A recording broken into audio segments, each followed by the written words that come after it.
So we've got a lot of shows to talk about today, but we've got some news to jump off on. Yes. Sam? Welcome to Super TV Showdown. For the people By the way, for the people that are just coming in, I have the buttons right here, and I'm definitely gonna fuck it up at least once. I'm definitely gonna hit one of the wrong buttons. No. But what guess if? what? Yeah. Guess what? We can make that a soundboard. We Yeah. can make, we can You know have a what? bunch No, of you know stuff. what we can do? We can get a second one that is a soundboard that doesn't have the Important live Yeah. record buttons. What about the buttons that don't have anything on it? Those are room for like more. Those are room for improvement. Yeah. And you can edit the buttons so that you can like see what the picture is going to be. It's pretty cool. Yeah. It's So pretty exciting. let's play with our new toy. Sam, what's our first story over here? Let's talk about some superhero TV news. Yes. First up, let me go ahead and get this ready. We're gonna need a moment of silence for all the kids at home. Yeah. Luke Cage, popular show for Marvel and Netflix. It's not coming back. It's canceled. Marvel and Netflix have announced together in a joint press statement that it's not coming back, and there's not much else to say besides that we're sad. No, The only thing- that sounds too positive. This is sad. This is No. sad. This is sadder than Iron Fist. What do Backstreet Boys sing about? Is Bye Bye Bye in Sync? Oh no, I'm gonna lose my girl card for I a second. don't wanna play a fool. I'm going to throw this in out there. game I know for two. we're not going to spend a lot of time on this, and we discussed it a little bit on yesterday's live show. Shout out. But this is Ewan. Is that correct? This is Ewan, says Rip Marvel TV, and I feel like that's what we're seeing right now. I feel like it's just a matter of time No. before Daredevil and Punisher and Jessica Jones get the axe. That is not what you texted me. It wasn't, and then I started reading stories about how Luke Cage got canceled, and I now feel like that's the case. Oopsie poops. I think I read a similar. After you told me, I started looking. And yeah, it and just you're like, made it's me like, sad. oh yeah, this is a lot of political stuff. exactly because not only do you have to deal with the fact that Disney and Netflix are not the best of friends, are becoming less friends because Disney's coming out with an app. Disney threw the drink in Netflix's face at the party. It was bad. But It you was also all over the news. you always have the bad blood we've had for a while between Marvel movies and TV. And if Kevin Feige's like, hey, I want to start doing TV stuff now with the characters from the movies, that de-emphasizes. What if the I.e. bad blood Scarlet became and like Loki. visible, they're like in like one of the shows? Weirdly, the Avengers comes on and they're like, trash movie. Really, like let's break this DVD in half. You're like, what's happening? Yeah, This yeah. is super confusing. There's like a whole 15-minute segment in Avengers 4 where they just they're sitting around on Netflix and they're like, oh, what's this garbage? Yeah. Ew. Netflix, said- ew. I'd rather have a DVD or Disney Play. When you said if it came into the movies, I thought you were talking about literal bad blood, and I was still on the drink in the face thing, and I was picturing you throwing it in somebody's face, being like bad blood. No, it's And then Taylor red. Swift breaks in. Charlie it's Cox, like, yeah. and he throws a drink in Yeah. Iron Man's face, and it's like, all right. Okay, well there's that. money than you. Okay, going back to these two shows being canceled though, Yeah. and trying to be a realist about this. Netflix doesn't release their numbers, Yes. so we have a Zippo idea how these shows do. We don't have Zippo idea. They are able to track social engagements, and that's Yeah, the but closest we social- get. And it's not completely inaccurate. Social engagement is really tough because think about like hashtag save Constantine. Yeah.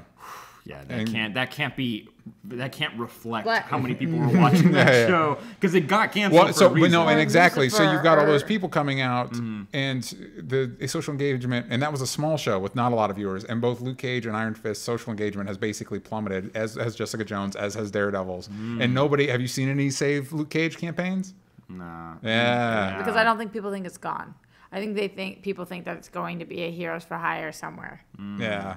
I wouldn't hold my breath. I wouldn't either. It's not ever smart to hold your breath. Yeah, it's TJ. true. That's true. Hey, and also to move on to our next piece of news, Yeah. not to be negative, but there is another superhero show that just ain't stopping. Let's talk about Well, Gotham. it is actually. It is this year, but yeah. it lasted a lot longer It just with ain't far more stopping yet. episodes than Danny Rand or Luke Cage received. But let's That's talk true. about Bane coming to Gotham. Boy, howdy, that's him. He's got a mask and he's got a faux hawk. Anybody, Roxy, We'll you are a see. resident Gotham fan. How you feeling? We'll see. About? We'll see. This season's gonna be bizarro, and not literally bizarro, just bizarre. I don't think bizarro is coming. I mean, with this show, who's to say? Who knows? It just is. Why did we move over? Why did we move? That's prep. That's off. That's off right, yeah, camera. that's off for camera us stuff. only. Yeah, they can't see that. Getting used to it. Yeah. For Gotham, I just think the weirder we get, the better. It's the final season, and we know where we're gonna end up because they've already said that we're gonna get like they did. Wait, sorry, continue. Batman. Yes, we are. Unless, as we were talking about before, Bane rips young Bruce Wayne in half. But maybe. Yeah. So I don't care. Like, there's nothing they can do that bothers me this season, I think. That's fair. Mm-hmm. Like, I'm just. It's the last season. They can do whatever they want. want. I'm in. I don't have to worry about the consequences. Yeah. It's not like they have to pick up the mess next year after. So F it. Yeah, it's your last I think it's a good way to view it. Do what you want to do. Hey, speaking of F it and just doing what you want to do, Stephen Amell has just been posting pictures from the crossover. For the Arrowverse crossover. And there's been a lot of cool ones. I'm going to be honest, the little 90s kid in me got the most excited for this one. Let's say "wapow" for John Wesley Shipp's thighs.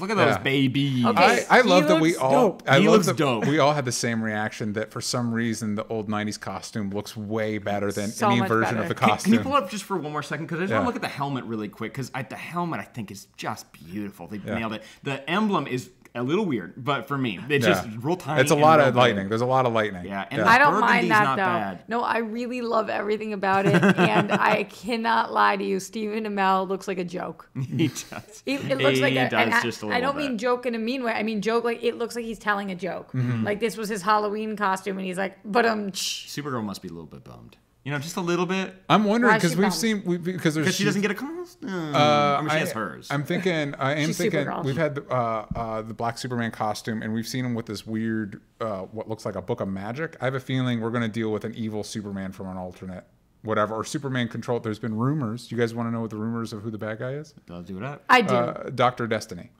because of different things that played in there. So he might be messing with people's brains, some of that stuff. But we've also gotten some pictures, and we didn't pull the asset because honestly, all the pictures of it have a giant logo across it. But there's been pictures leaked of the Monitor, and it looks really cool. Yeah. I have. It looks a lot like the Monitor. It looks a lot like the Monitor. Mm-hmm. I've heard mixed things though. About how it looks. I think that's why I had to compare this. Like for me, it's cool because it looks like the Monitor. Yeah, but I could see other people being like, that looks silly because the Monitor was made in a different time. Yeah. A lot of people are mentioning. Oh, sorry. Just wanted to mention that a lot of people are applauding the bulges in this shot. Yeah. And there's a hashtag bulge for Supergirl. Don't think that's going to happen. Well, to be fair, I mean, Green Arrow could use his own bulge. There's a lot of flash bulge in this situation. Yeah, a lot of flash. Use flash those to take pictures. Yeah. Alone in the world with a little flash bulge.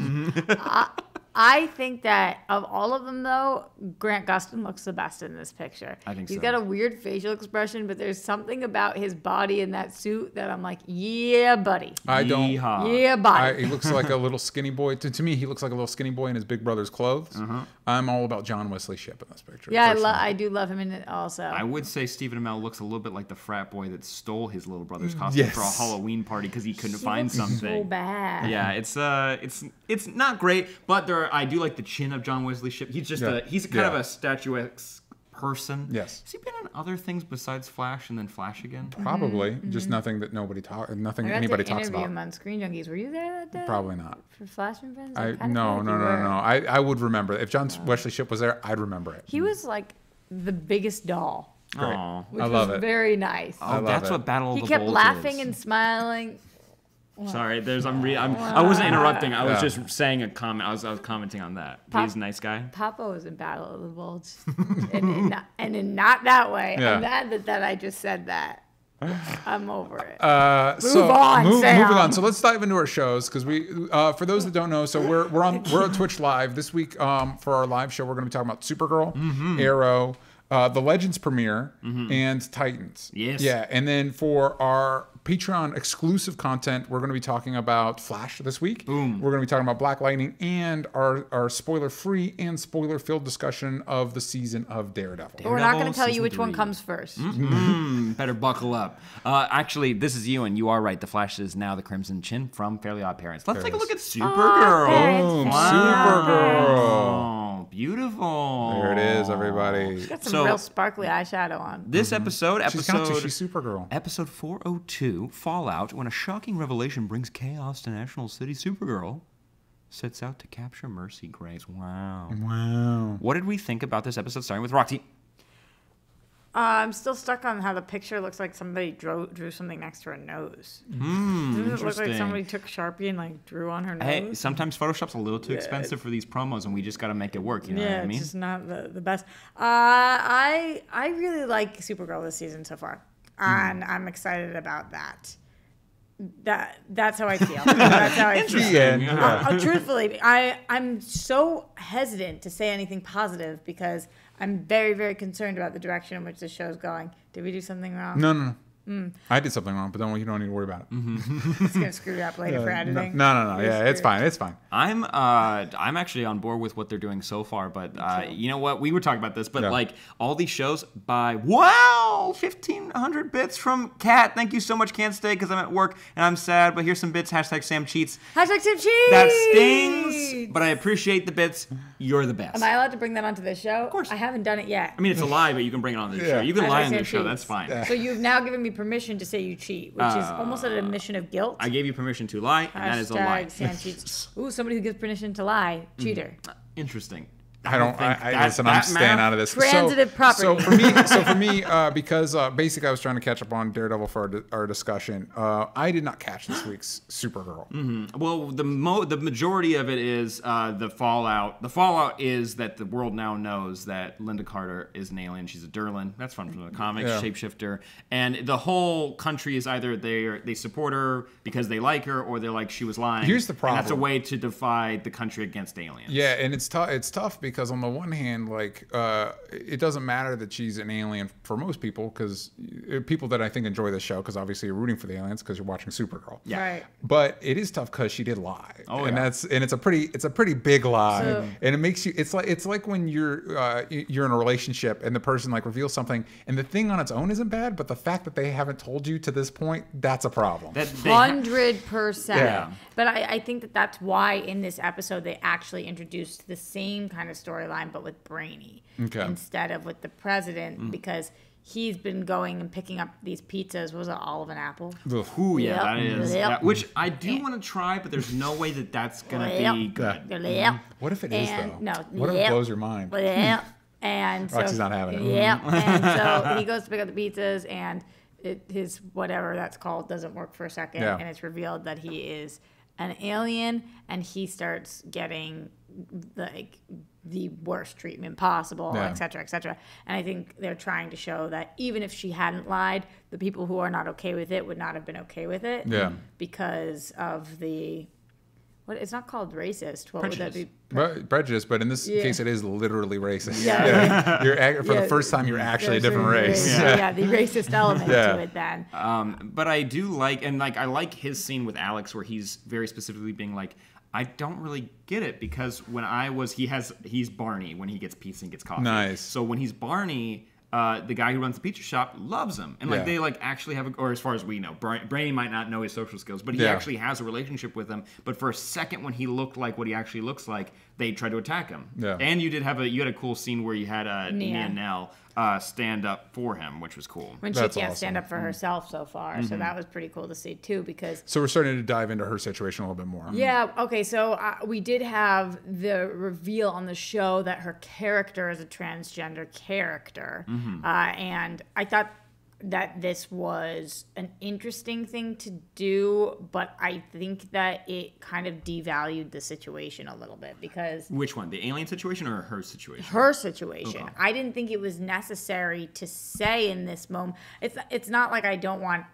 it to be said. It's that I didn't think it was necessary to prove the storyline, and I felt like they wanted to write it in so that it was written in, not because it was something that was necessary. Yeah. And I wanted to wait until it was necessary because it just seemed kind of forced. Yeah. Like the show was like, okay, we gave it one episode, and now in the second episode, we can no longer wait to tell you guys that this is a transgender woman. And it was like, the way it happened was fine, and Jimmy handled the situation really well, I thought. But it still just kind of seemed like her point stood on itself. It didn't need to be made in order to make the point, if that makes any sense. I understand what you're saying. It didn't bother me specifically, but I liked the way she was using that to connect with what was happening in the world, and how she had to stand up for Brainy. And also, it was just kind of, I get also what James was saying about why he didn't want to publish an opinion on what was happening about the president and everything like that. Like, he was being very, I like the way that he even brought up, he's like, I've been in journalism for like 20 years, which he has. And it's like, there's a reason why we're not going to be reactionary now. We're going to just be reporting on what's happening. Yeah. And then later we can take a stance on it. Because right now everyone's really emotional, but instead, like you get like a racist interaction in the office, and that prompts him to speak up about it. But I get what you're saying as well. Yeah. Overall, though, I actually enjoy this more than the premiere. I like the way that they handled a lot of the prejudicial like topics that they had. What do you think about Jimmy not firing the Asian woman who put sticks in the mud, or in the mug, or what? I couldn't really figure out. I was like, yeah, don't you guys eat sticks? And it's like, all right, this is you flirting with like a hate crime, but we'll pretend that like this actually means something more. He should have fired her based on what we know. He should have fired her. Yeah, and it just didn't feel like that seemed like a stronger point to make. Like, we do not accept it here. And Nia was like, thank you for making a speech, but it's like, how about you do something? Yeah, actually, instead of just saying something, and then, I mean, he's pretty slow. Like, he should have written the article immediately, but then he had to go through like 7 speeches from friends until he made that decision. So we needed 7 more speeches to fire that person. Vanny J agrees with you. They felt like it was really forced and kind of And also, I don't know if I can equate it to this, but when in season 2, when they wanted to introduce that Alex is gay, they kind of went at it in episode 2, and then they progressed up to her coming out about 6 episodes later, which was cool. And you can't really do that with this. It's kind of like you announce it, and then you choose what kind of stories you want to tell after that. So I get it. I was okay with it, but I understand your point. I get you. It's so interesting because of the trans friends that I have and of the gay friends that I have, and obviously this is a generalization based on the people that I know. A lot of the times gay people come out as gay, and trans people don't come out as trans because you just are like, if you're a woman, you're a woman. They feel they're a woman. So you don't have to make an announcement to the world like, I'm a woman. I can see that. But, so I that was kind of what stood out to me. Like, she made such a point of saying it when realistically, from what I've seen, that is not how trans people go about like describing what's going on. What would you guys rate the episode? Well, at the end, we got a cool scene where, because the episode ends pretty early, like when it comes to like the threat, and then by the end of it, you get a speech from Sam Witwer's character, still in the mask and everything, and it's at like a rally, and you're seeing how people are reacting to everything that's happening now, and how you're getting opposition. And you get a tease with Supergirl mid-flight getting gassed with kryptonite and she's falling. So it's like there's some threat, and I'm like actually intrigued to see like where this goes. But I don't know where you go with this and how they handled like the gun debate, the gun control topic last season, and it was so like kind of just mishandled, and they kind of missed the point. I'm a little hesitant to see where they land with racism. Can Supergirl solve racism? Yeah. Hey, listen. Arrow was able to solve gun violence in one episode. God, with what was it? With like a fair practice gun. What was it? It was just a common sense. Yeah, it's just common sense. So what would you rate the episode? I liked it more, so I'd give it like a 7.8, something like that. I'm right around there too, 7.5, 7.8. Cool. Let's jump to Arrow. Please and thank you. Wow, look at that boy. Wow. He's in prison now. Wow. Someone better give him some Neosporin. Wow. You don't want his face sick. I don't want no infections for this boy. All right, so far. Oh yeah, really quick. Sorry. For the kids at home, this is episode 702. The Longbow Hunters. Felicity is determined to find Diaz by any means necessary when Diggle tries to keep her on the outs, and Oliver is forced to ally with an old enemy. Do you guys want to know something cool? Go on. I got to interview Emily Bett-Ricards this week. Really? Yeah, she was the actual best. Nice. Like, could not have been cooler. Was like, she loves the show. Yeah. She loves Felicity. She's like, loves this season. She loves Beth Schwartz becoming the showrunner, and just so many great things, and that made me like reinvested in Arrow again. Let's throw up a picture of her. Let's bring up. There he is. Yeah. Boom. There she is. Hair. You know what? I think this season is starting off a lot stronger than last season. Yeah. Well, I mean, I mentioned this when we talked about the premiere, but I like that they just kind of like jumped into the story. Yeah. Like we're not skipping a beat. We're like we're picking up right where we left off. And I think I was worried with the idea of him being in prison because it didn't work great for Barry. Why? As a plot line, but I feel like probably just because of who Arrow is as a character, I feel like this lends itself better to this type of plot line, and also bringing back these older bad guys, especially since these are two of and Stardust of my favorites, of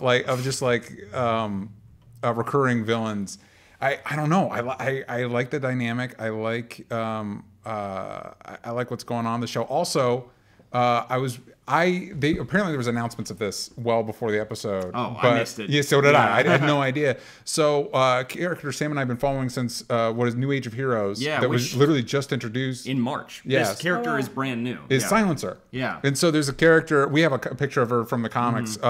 There's a when she turns on her thing and the room goes silent, and it turns out, you read the comic and you're like, this is dope. Turns out it's just as cinematic as you thought it would be in the comic. It was very scary. So I got halfway through the episode, but I got to see a little bit of her. Yeah. And it's just cool that you get a person of color too. I'm glad. Like, for a second there was like a bunch of white people. I'm like, and you told me Silencer was in it when I was watching it. I was like, oh, don't. No, please don't, oh no. Please don't do this. On the other, the idea of the Longbow Hunters is cool, but I don't know about you guys. Shield Guy, the Shield Guy does cool things, but it is Shield Guy and Dark Girl. It's like, that's not very threatening. Yeah. Yeah.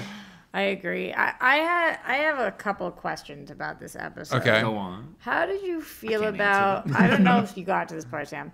How did you feel about Oliver deciding to stab himself? I liked that a lot. I thought it was a good way to. I like that they put him in essentially an impossible situation with trying to take care of this guard who's a dick, but not like a bad person. Like he's not a criminal. Yeah. You know what I mean? And so how does he solve it? And he still kind of ruins the guy's career. So it's not it's not like he finds a magic bullet that's like, oh, this is how I undo everything. Why it's like, did no. everyone take him away so quickly though? I mean, yeah. Especially since last episode, there's full-on prison brawls going on, and guards are just like walking in the background, and then suddenly, no, this guy's done. There's out no of there. hurry to fix that. Yeah. I thought at least it was gonna be a conversation, but the guy was like, "I didn't do anything." They're like, "Bro, back it up." I was like, "Okay." Yeah.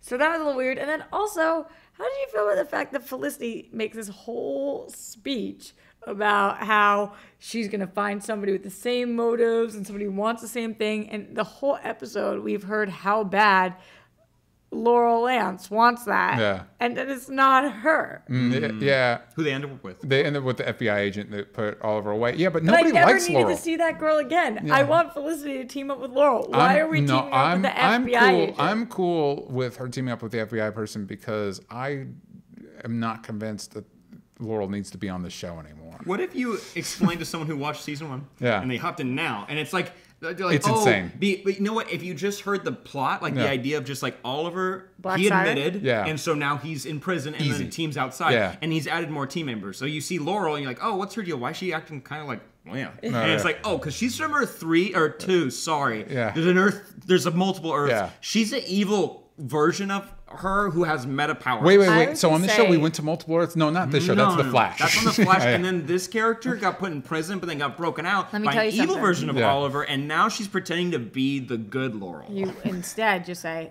it's her twin. It's her evil twin. I'm going to be honest with you. I think it's not true, but I think an element that a lot of superhero properties try to like avoid, and I think it's to their detriment because I think it's something that's deeply ingrained in this genre and why people love it so much, is the soap opera elements to these shows. And I think the CW shows get that. They're like, that's why they do well in the CW.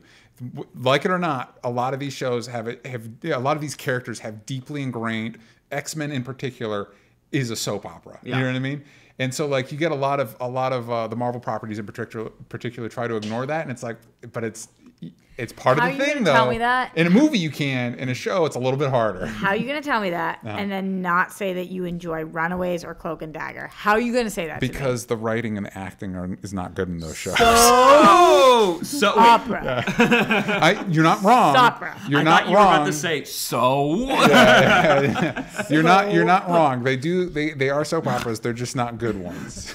For me, listen, they're not for me. Those shows are not for me. Arrow definitely is for me. Favorite part of the episode is, and maybe just because I was so blown away that we actually got Silencer, is the fight between the two Canaries versus Silencer. That was really I thought it dope. was a really smart pairing of characters. It was That's really, why I want her to be with Felicity eventually. Because does when Felicity you have pair her, scream powers? No, she doesn't. But Dinah, it bothers me. Okay. Dinah's love of her life, everything. I'll never forgive you, Laurel. I'll never forgive you. Hey, girl. To be fair, it wasn't just like that. And also in this episode, it was. And also, her lover was a murderer. He was a bad dude. But and there's part love of is love, DJ. Yeah, love I know. Love. The other scene I really liked is there's a fight on the train with Diggle and his team versus Diaz and the other intercut with the fight with Silencer with the other longbow hunters, and that was really cool. It's always good to see Diggle in a knockdown, drag out fight scene, and also testament to the strength of the show after 7 years.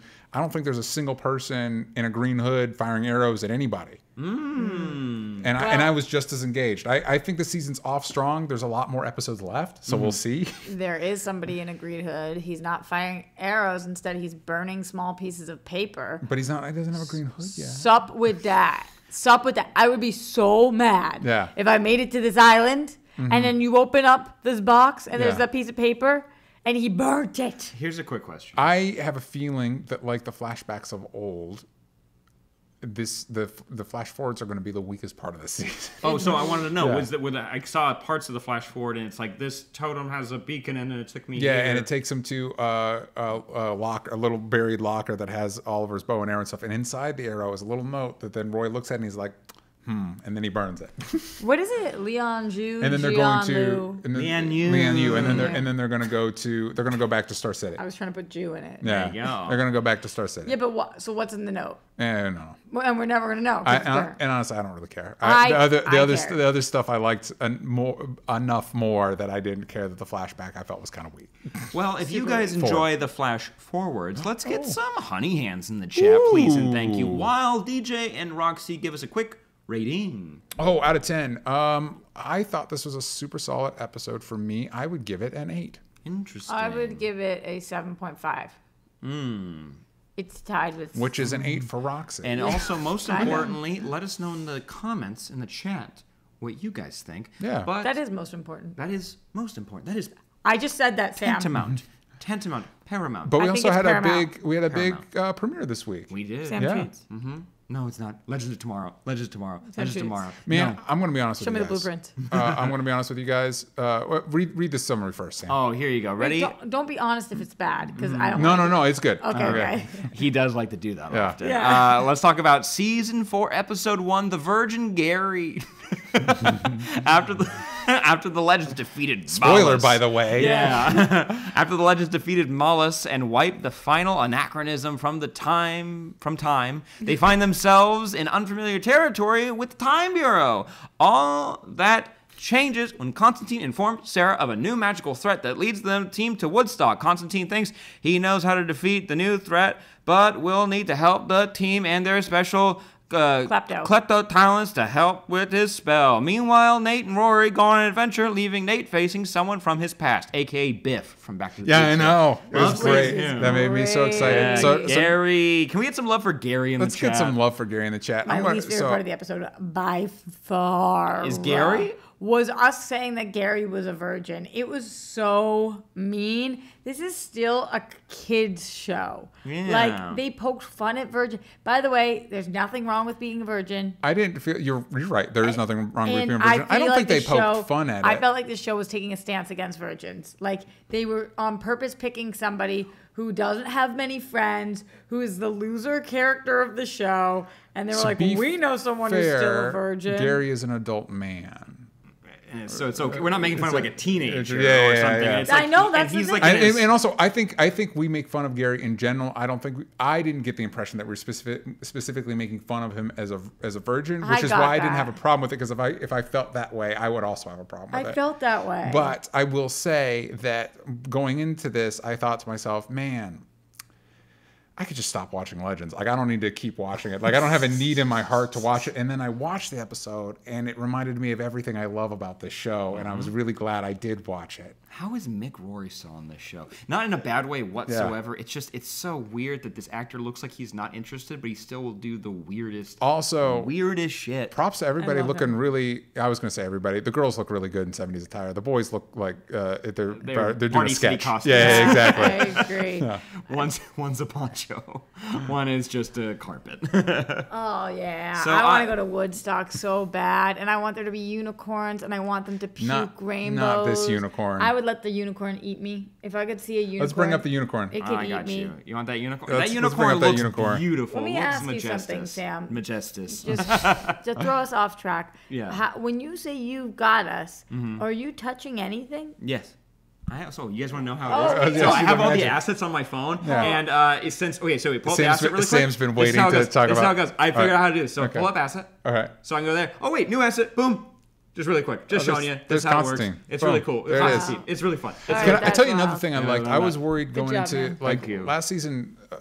I don't know. Last season was good. I didn't like it as much as the second season, and I was worried with the inclusion of Constantine. Like, they made him so jokey, and that's fine for the tone of this show. But the character is rough around the edges. So I'm glad at the end of this episode we kind of acknowledge that Constantine, the show is still going to be light and fun, but he's going through some stuff that is not light and fun. Yes. Hey, in the Breakfast Club, you still got to have that emo kid in the back. Exactly. Yeah, it's Constantine. I love Constantine on this show, and I think he's wonderful. I was really happy that he came and interrupted Sarah and her twin because I was super confused. I've never cared less about a relationship in my life. They're great. They are the blandest couple ever. Because they have the same hair and the same face and the same attitude. And when you think one's going to get mad, they're just not, because they're the same person. Kevin agrees with you. Kevin agrees with you.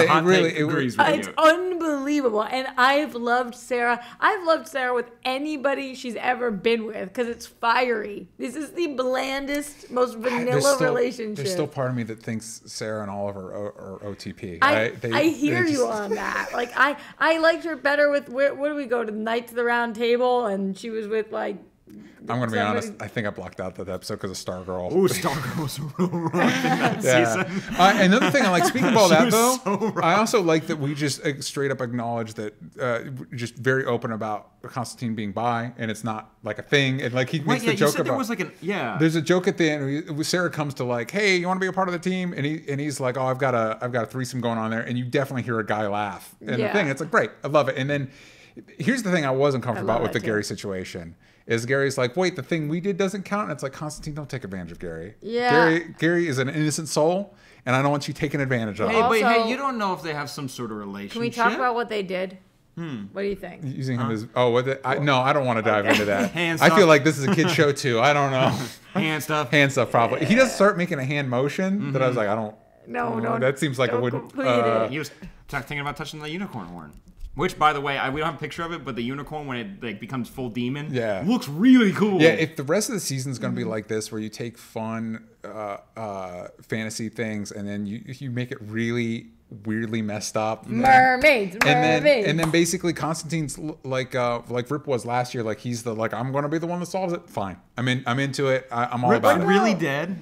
I don't care. I don't care. What about Ray's love for Nora? How are you guys feeling about that? Sure. I buy it enough. Actually, I really like the work they did last season. I buy it more than him season. and Hot Girl. Yeah. Yeah. But I like what the work that they did last season, where like you had Ray being there at different points in Nora's life, like helping her, like when she was younger, it's like, hey, you don't need to be this way, and then later when they it kind of helps her learn how to use the totem, which was not good. But I like those moments. I don't know if I'm gonna like Nora as much without Neil McDonough.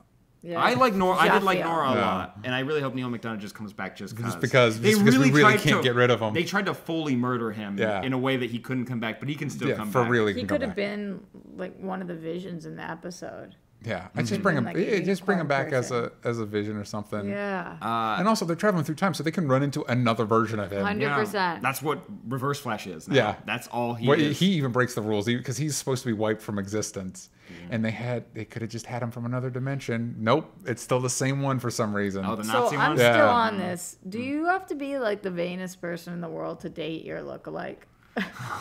Yeah, I don't know. Hey, someone pointed out that they were wearing basically the same thing at the end. It's the same outfit.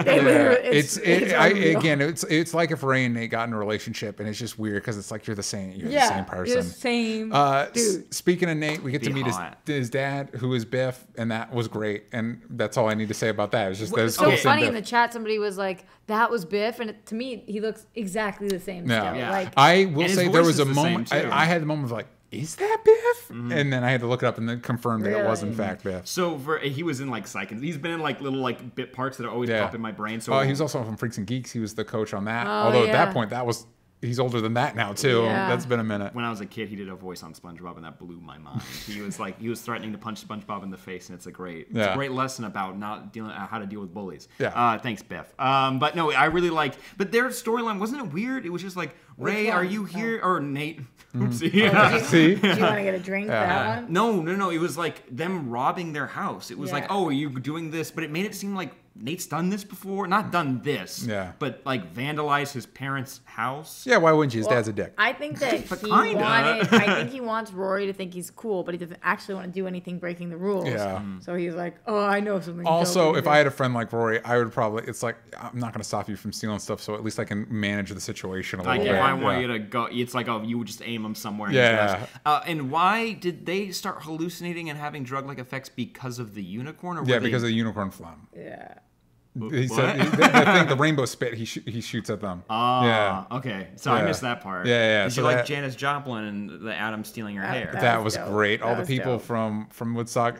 Man, this show's a lot of fun. Yeah, it is. I'd forgotten. It's so much fun. And they just are like degaffed because they went for all of the big stars that were at Woodstock. Yeah, like, we're gonna show you all. Because this is the show that should do that, man. Like they shouldn't. So what would we rate it? I would give it a 9. I would give it 8.5. I mean, I guess we have to accept all characters that show up on this show now because George Lucas saved the timeline when he made Star Wars. No, bigger one.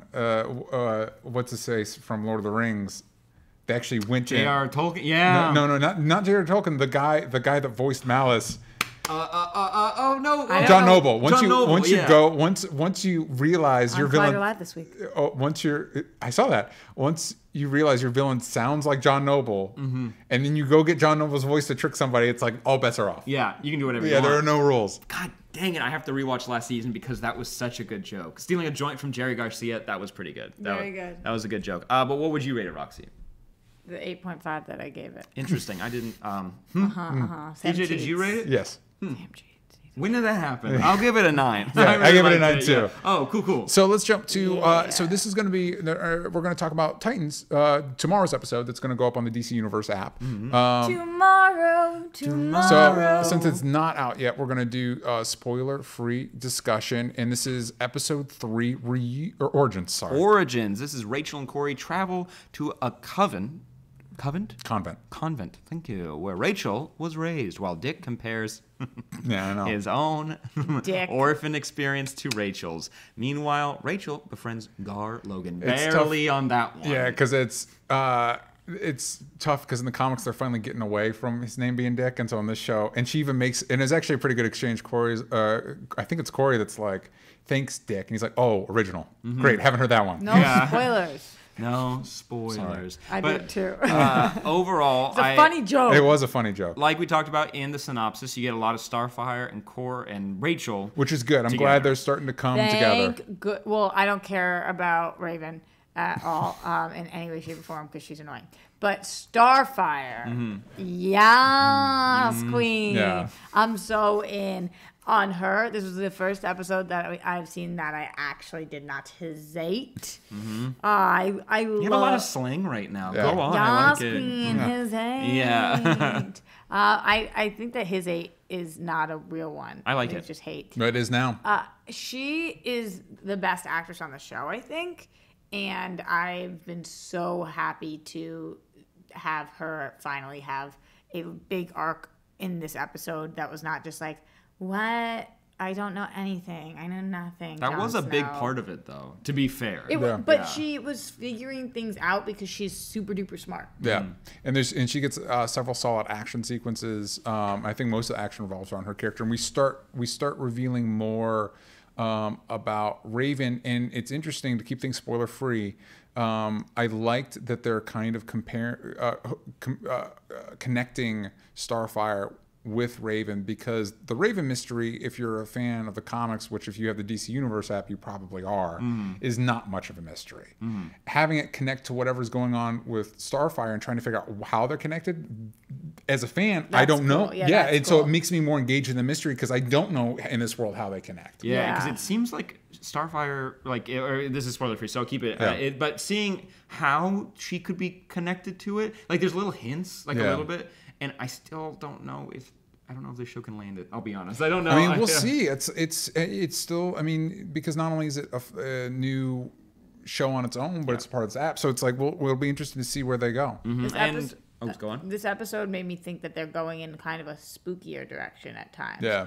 Like there were scenes with Raven this episode that were very nerve-wracking. Yeah. And you kind of feel on edge about them. What did you guys think? Because we do see, and again, no spoilers, but a little bit more of Beast Boy.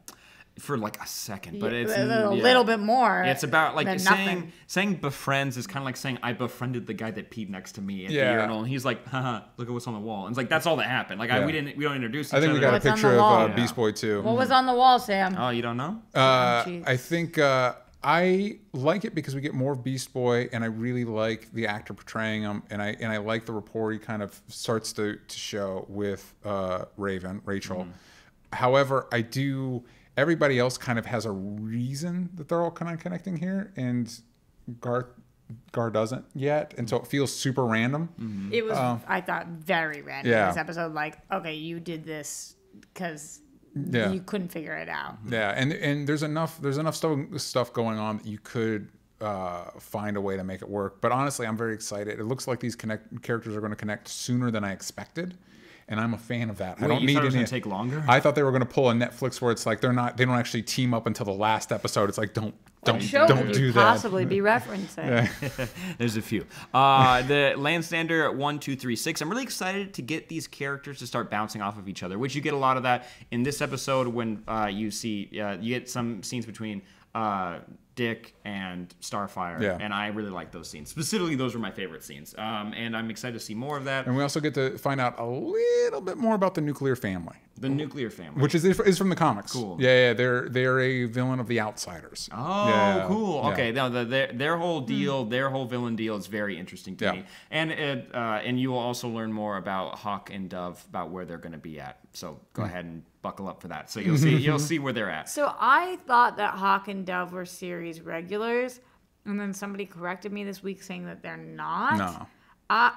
I'm now confused. Yeah, they're just because they got a whole episode about them, and they have like full costumes. So you're like, that's a lot of money to put into recurring episodes. And they're the two biggest actors, debatably, on the show. Yeah, exactly. And so they're saving some money by not having them in every episode. Strange. But the nuclear family is interesting, and also we have a picture here of the Coven. And Convent, the convent. I'm gonna keep saying it wrong. Why Coven? Huh? Why are you saying Coven? Because I look at the word and I'm saying it wrong. Oh, you're looking at it. Yeah, I like the scenes that we get here about the people. I see your chin nun. About the people. She looks like a porcelain figure of a nun that everyone had in like a house or in a what do you call those?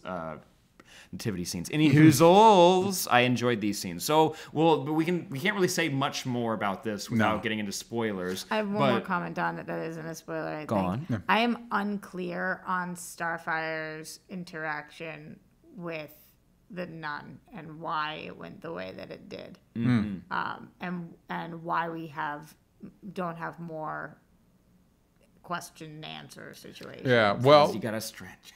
Yeah, well, let us know in the comments or in the chat when you see the episode. Let us know what you think about it and what you think about Dick's origin. Because we do get a little bit of that. And there's a DC character. You never heard about the stork? And then I'm going to be honest with it pulls a classic superhero TV thing that I am annoyed by. That only superhero TV shows do.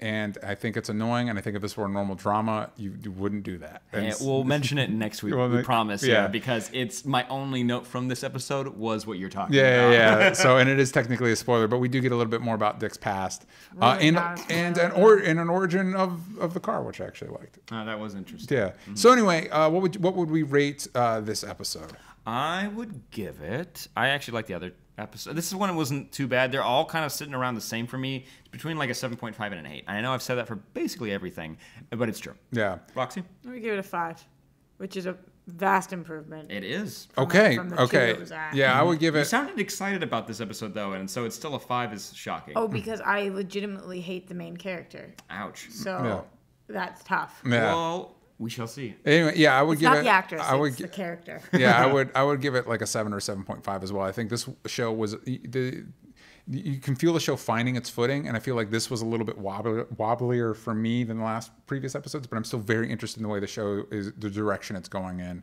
and I'm excited to see where it goes. Yes, but moving forward, I think we'll be a little bit like kind of doing these like week after it airs. So next week we'll be talking a little bit more in depth with episode 3, and the following week you get episode 4, and so on. But that comes to the end. That's reached the end of the Twitch portion of our show. And if you guys want more, you can go to patreon.com/onlystupid-answers. That's how you join. You'll see a link right there for a YouTube stream. Click that, join us, and chat along with us. But also, you can find us on social media. Roxy, where can they find you? Everywhere at Roxy Stryer. Nice. DJ? At DJ Talks Trash, every place that matters. And at Sam Basher. Thank you for joining us. Wednesdays, the Only Stupid Answer Show, 4 p.m. PST, right here, twitch.tv/PlayNoggin. Yeah. Again, we'll be back here 4 p.m. next week, Thursdays for SuperTV Showdown, and Sundays. Go to game night, 4:30 p.m. Sam's big No, Sam Yeet. Wow.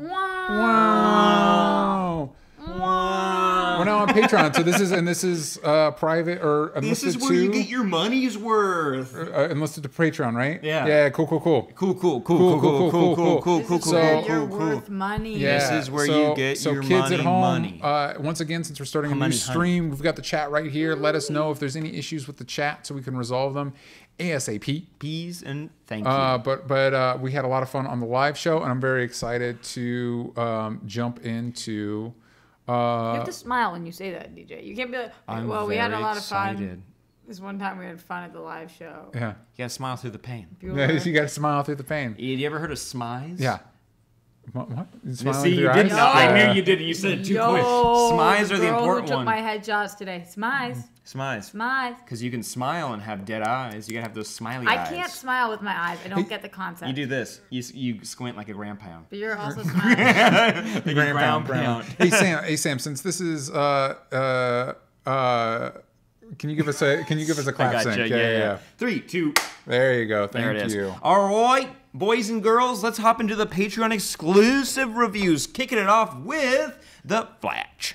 Oh, snap. I don't like the way you said that word. The Flash. I don't like it. That's a sound effect when he runs fast. The Flash. It sounds like, well, it's kind of like the zoom. It's like Flash. Yeah. That's what happens when he goes by real quick. Yeah. I disagree. Well, you can't prove it because super speed's not real. Sam cheats. I got her. Yeah, got her. I got so her. give us the sums. Oh, ready? Well, this is episode 4503. Yes. The death of Vibe.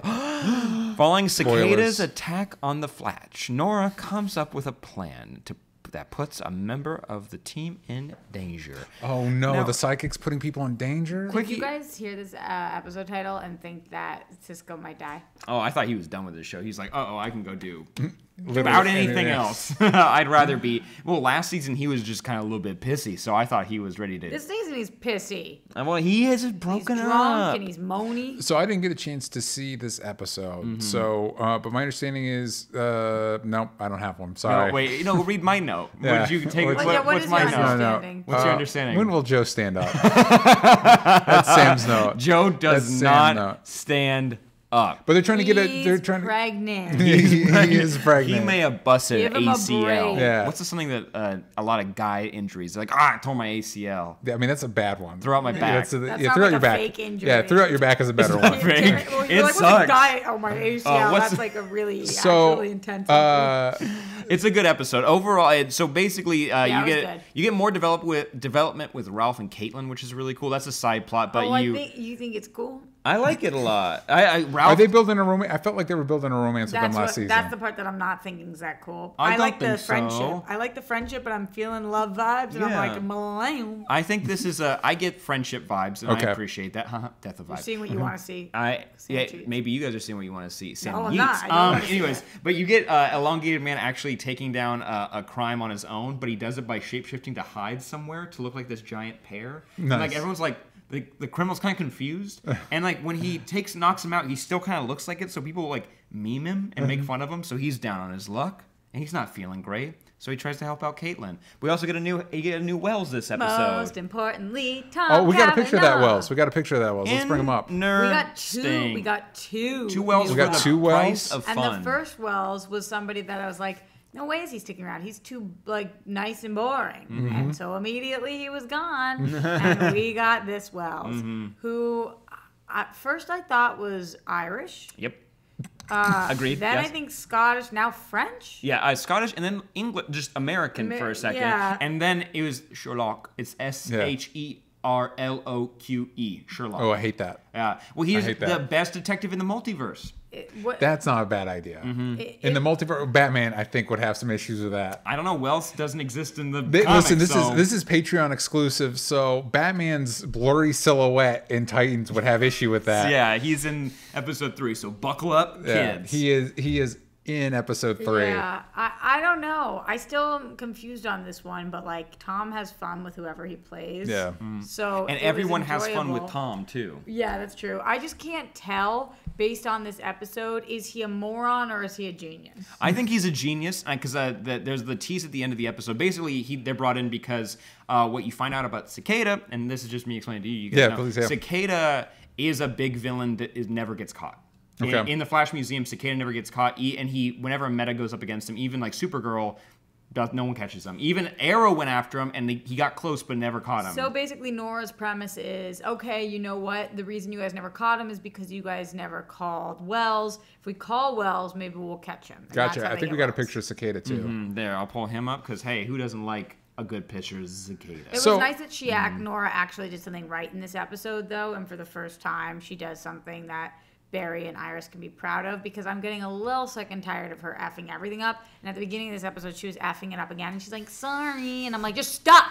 I will say her F up led to a very cool action sequence. She does like there's a bomb in basically Sherlock creates a psychological profile of who Cicada is. And it's like, cool, you're going to go find him here. You're going to see a bomb. And she's like, okay, I'll disarm it. And immediately he's not able to talk fast enough for them. He's like, and that's a decoy. And so 3 bombs pop up out of the sand, and she has to get rushed out of there really quick, and they capture this guy. And what you find out in this episode is that in every other universe, Cicada is this one guy, which we actually have an asset for this guy. He's on the ground right And here. every other timeline. In every other timeline, this is who Cicada is, but because of Nora, Cicada showed up earlier and is someone else, which I think is really That's interesting. cool. Yeah, That's a cool really idea. This is fun And time she feels travel really stuff. guilty. Yeah, and all it's of that. 100% her fault. Yeah, and she feels guilty because it's her fault. Yeah, Don't you hate when you feel guilty over something you did? Yeah. 100% your fault. You Yeah. could have gone home. I'm still loving her though. I really like I think her. Nora is a great addition to the team. I think she's fitting in perfectly, and the casting choice was phenomenal. Yes. so And I love her and Barry are the best together. Yeah, I still want them to dive, and I'm sure they will, deeper into her with Iris, because I'm still kind of confused with what future Iris did to make Nora so annoyed with They her. make it so apparent in this episode. Like, they basically are like, hey, we're going to have Sherlock. Sherlock's a more permanent character now. So, like, you can stay in the loft, and Nora, you can live with us. And she's like, oh, thanks, Dad. And then, boop, out of there. Not even a thank you to the mom who brought Every it up. time Iris speaks, Nora's like, I'd love it if we go to the future and we find out the mom is just mom. Yeah. It's just like, oh, mom, I can't believe mom. That won't make any sense because, like, I think she has to become, like, distant, like, mean, bitter, anything like that, because otherwise I'll be like, abusive, alcoholic, won't that be brutal? drug addiction. Yeah. I could she see- murders people. The whole gambit. She's I could see Cicada. alcoholic maybe, Yeah. but abusive. No, I'm kidding. I'm Yiko, kidding. I don't yiko. think the show can Eggs and afford. FICO. Yeah, I don't think this show can afford to go that dark. So right now we're feeling Cicada as a Damien. villain. Yeah, no, Cicada's really cool because he's hunting metahumans. It's what you pitched. It's that but also he's got something too. Also, as a clarification, so we're saying in every other reality, like Supergirl's gone up against this guy, everybody's gone up against the guy, and the only one that's gotten close to catching him is Arrow? No, he got close to figuring out who it was. Okay. But I was going to say that stopped him. 100% makes Green Arrow the Batman of this universe. It's like, no, Superman can't stop him, but Batman almost did. They only sent him against him because he couldn't take his powers away, so he was at least the most formidable to go against him. That's usually how they explain Batman going against people like Amazo in Justice League. And you get basically Cicada's going after Vibe in this episode, so he hunts down Joe, and it's a really cool reason because in the background of every press photo of any crime scene, they see Joe there, and they're like, okay, Cicada goes after him. And so Joe badass in this episode. Joe get tortured. Is he a badass? He never stands up. Never once. But he also doesn't flinch, and Cicada's like... Well, that could be that he's tired. In the acting, they're like, okay, you're flinching now? Well, that sound effects will make it worse. Yeah. And then when what's her name? Lucille? It's not Lucille. Cecile. The most Lucille's useful. Arrested Development. Cecile, I actually, for the first time, we gave her something to do: protect baby. Yeah, protect baby. And also, it made her telepathy the first useful thing. Yeah, finally, I was like, oh, maybe this is the reason why we put this in this stupid ass storyline. I did like Sherlock's whole thing of figuring out where Vibe was, because Vibe jumps to Cicada. Yeah. And immediately Cicada tackles him through a breach, so they kind of pop out somewhere else. And Sherlock listens to what the background sounds like, what do the trees look like, and he figures out where Vibe is immediately. And it's a pretty cool scene. And you basically were left at the end of the episode that Vibe doesn't exist, and we're going to pretend that Vibe is dead and Cicada killed him, but Cisco's fine. Okay. Because Nora actually did something right and saved him. Nice. So because it's like, man, I think Barry's having too many sidekicks, so we're just going to have Vibe, not Vibe anymore. Not Vibe. It's a little too convenient, too. It's a doorway to literally anywhere. Yeah. Going back to Caitlin's storyline right now. Yeah. What's up with that mom situation? Mom's got crazy blue eyes. So you think the mom did do this? You think Caitlin saw it right? No, I don't think mom has anything to do with it. I think dad got into some trouble. And you get hints of that he's shady. He's super shady.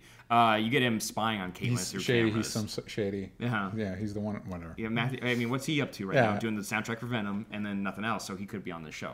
Danny Trejo was on a couple times last season. Anything's possible. So Mark Hamill was on more times than Danny Trejo. What would you guys? That's true. What would you guys rate? Really quick. Okay. Last thing you missed out. Sherlock actually has a really cool scene with Nora, which I like that scene a lot, where he was like, "You kept traveling back in time. But why did you choose to stop the satellite? Why did you do that?" Her face seems sneaky. Yeah, because what he asked was, who told you to do that? And you did it by yourself? Huh. Yeah, okay. Yeah. And it was like, she obviously didn't. Yeah, that blew my mind. I was like, I would think that she did this by herself. Do you think that is why she's anti-Iris right now? I think that they're pulling from the comics, and it's Iris having kind of like, she's like the mama bear of the Flash family, and so future Irish, the future of the Irish are the one that are helping Nora. Wait. Italian. So I'm confused with what. So future Iris is helping. I think Iris instructing Nora. I think Iris made Nora feel so guilty about not going back and not say.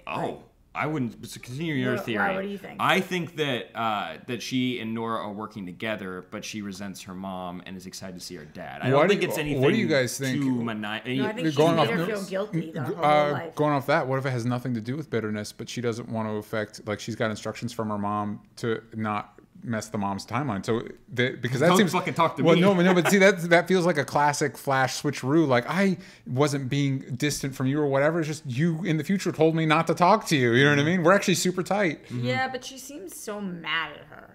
It's different if she was just being cold, but she seems pissed. Yeah, but maybe it could be Swerve. It could be Swerve. Shway. Could be anything. It could be Swerve, who showed up in Flash number 360. No, I'm kidding. There you go. So what would we rate this one? I like this episode a lot. Give it an 8. I think it was my favorite of the week so far. You know what? I'll give it an 8. Oh wow, that's okay. super. She didn't want to touch me. Let's talk about what just happened. So either I went this way and then had to like this, or I had to take my water with me. Yeah. So again, just like Iris from the future, we're all assumed that you were being mean to Sam, but actually, all right. So let's go to another show this week, one of our favorites. Let's check it out. Okay, I'm excited. No, I'm excited. Let's talk about it. Let's talk about Black Lightning. Wait a second. Leave this image up for a second. Look at his arms. Yeah. Does that mean that the lightning bolts are clear and we're actually seeing the pattern of the T-shirt underneath that he's wearing right now? No. Okay, go on. Sorry, it blew my mind for a second. Go on. Okay. So I do hear you. So another great episode of this awesome show. It's really good. It's a really good show. And how would you rate it? Yeah. What do you think about everything going on with Khalil? I think it's. I think. You like his painkiller storyline? Yeah, I like him a lot. I think his abilities, the explanation of like the darts and everything is silly, but I think the actor's really good. He's really good. And I think bring up some Khalil action over there. You got it. I'll find it. Hold on, yeah, but and also the boy is real handsome. Oh no. Oh, I did find it. It just Gotcha. There we go. I like that Jefferson tries to reach out to him, and it just might be a little too late for that. A little too late. I think that Tobias might be the best villain in any DC TV show. I think currently, I feel like there's some past ones that might compete. I mean, Malcolm. We've had some really, really great ones that come back to Legends, but on Arrow and but I think Krondon's so naturally intimidating. He's so good. I'm petrified of him. Yeah, and just like fierce. Yeah, I'm scared crapless of him, and I completely think that that's the only reason Khalil's storyline works. But this is also important. I think it also works because I think the actor who plays Khalil is talented, and I like him a lot. The way it's written wouldn't make any sense. It wouldn't make any sense that he was doing the things he was doing if Tobias wasn't as scary as he was. Yeah, I think you're right. And also, it's also important that not only is he super scary and smart, but Tobias is also vulnerable. Which having your villain being capable but also vulnerable and somebody that is human is important, which I'll get into more when we talk about Daredevil. But yeah, I think I agree with you. I think Tobias is great. I think, and the way and I also feel like they've hit their stride with him. Mm-hmm. Like he feels more natural this season. So I haven't watched this episode, but in the previous episodes, since I caught up to that one, now I'm behind again. Yeah. But I liked seeing his vulnerable side in that episode, and that like he's tying up loose ends, but you can see that it actually means something to him, and he actually does have. There's a lot to this person, which I like. That's a lot. You can say that about literally every character in this show, not for all the CW shows. Sometimes they're very one note. In this, they're a full song. They have. There's a lot to them. There's a lot of sides to them. Yeah. I have more questions for you. Yeah. Go on. What did you think about? What did you think about the Jennifer place? I really like the Jennifer place because that's Pam from the Cosby Show, and that's cool. That excited me. Is she also on like the originals or Vampire Diaries? I don't watch those shows. You watch those shows. I like the way the family is trying to help her. I do like this show's dedication to. It's a very grounded show in that they emphasize the community and people behave in very believable ways, but they will just throw crazy things. Like they don't care about like, oh, this is a girl that can take you to a psychic plane and hang out with you there. Cool. We'll just run with that. Like I was so impressed with how okay with it I was. We were there and I was just like, yeah, sure. Okay. Yeah. I mean, you got a woman lift a dumpster overhead at the beginning, and you got people coming back from that. Yeah, sure. Yeah. And all of a sudden I was like, wait a second. Never mind. Don't yeah, it doesn't matter. How are you feeling about the pods and the storyline with the pods? I think it's interesting because now she's got that partner. They give her a partner that is a crazy person that did some experiments that really hurt people, but she's an expert in the field, that type of thing. She's an expert in the field. Crazy. She's a convict.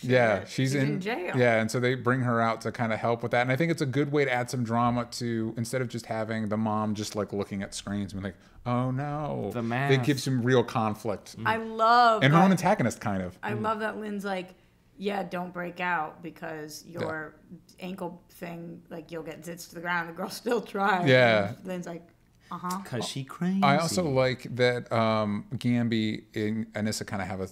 I like the Gamby just kind of does. It's like, yeah, I know your dad doesn't want you doing this, but I don't care. But I'm yeah, exactly. He's the cool uncle. He's literally the cool uncle. But I don't know. That also performs some heinous stuff in the past. Yeah, he's making up still. He's making up for it. We're not seeing any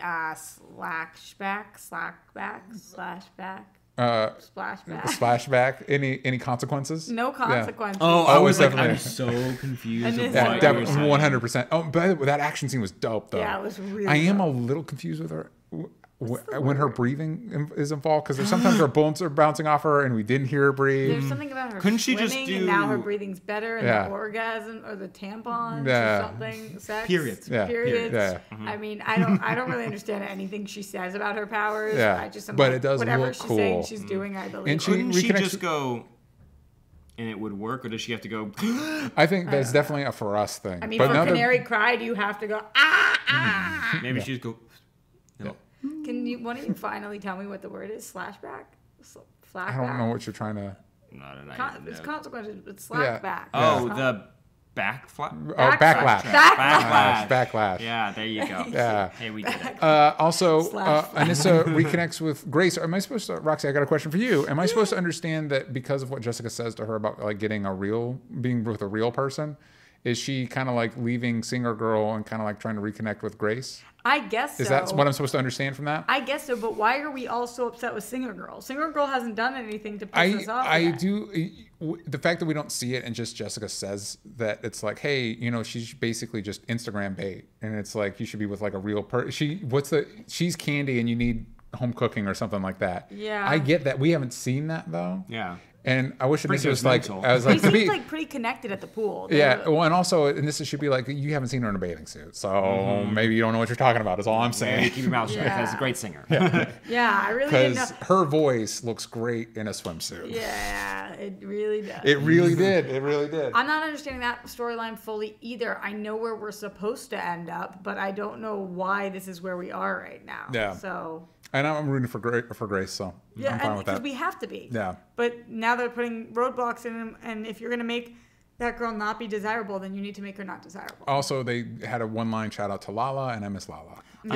Even though yeah. Lala is probably happier wherever he is. No, there's no way he's In the dead. good There's no place. way, because they brought him back and he couldn't have gone out so easy. What if we started crossing over the people we killed off the show onto the good place? I'd be so confused. Also, it would make the good place significantly darker. If Yeah. Lala came onto the good place. It would make it a significantly darker She show. is cotton candy, and you need soul food. There you go. Thank That's you, what it Kevin. was. But what did you guys think of season 2, episode like 3, The cotton Book of candy. Consequences, chapter 3, Master Lowry? Lowry. I'm over these titles. They are long. What do you think, though? I'm over them. What's your rating out of 10? I keep going first. You go first. Okay, I'm gonna give trying it. to be nice. What? First is 8 point. worst. Oh, by the way, I also like the Jefferson's relationship with the cop, and we see the principal. The principal is replacing him, and he kind of looks like a douche. I was really happy with that too. I did not want that to be a whole like F you showdown. No, with the cop. Yeah, No, yeah. they have. It's still kind of contentious, friendship, but yeah. there's still and it's dope. Yeah, I would probably give it. Man, I'd probably give it a 9. I think the show's really good. Yeah, More people should watch it. I Yeah. think this was probably actually my favorite week, so 8.5. Yeah, I think it's just a really solid, very rewarding show. But now we are going to get into Daredevil, spoiler free at first, because Sam and I have watched it, but Roxy has not finished it We yet. weren't going to tell them which one was first. Oh, we spoiled the but just- surprise. we spoiled the Well, they waited long non-spoilers. enough, and so now we can reveal it. Yeah. DJ looked at me like, "What are you What talking is about?" happening? You pulled one over. Backlash. My brain is so many Slash other flash. places right now. You got a cool new game controller to use. Yeah, I It's pretty know. Fun. All right, let's talk about. Sam's probably jealous. I'm getting to play with his toy over here. But I'm glad it's working. It That's all that doesn't. It matters. doesn't reach. If we're being No, it honest, doesn't. that's why that's happening. But let's talk about Daredevil season 3. It premiered October 19th on Netflix website, app, whatever you watch it on. And let's go over it. Roxy, how far have you gotten into the season, just so we know? I believe I am on episode 5. Nice. Episode So- 6 has one of my favorite moments in the whole show. All What of is Daredevil or the whole season?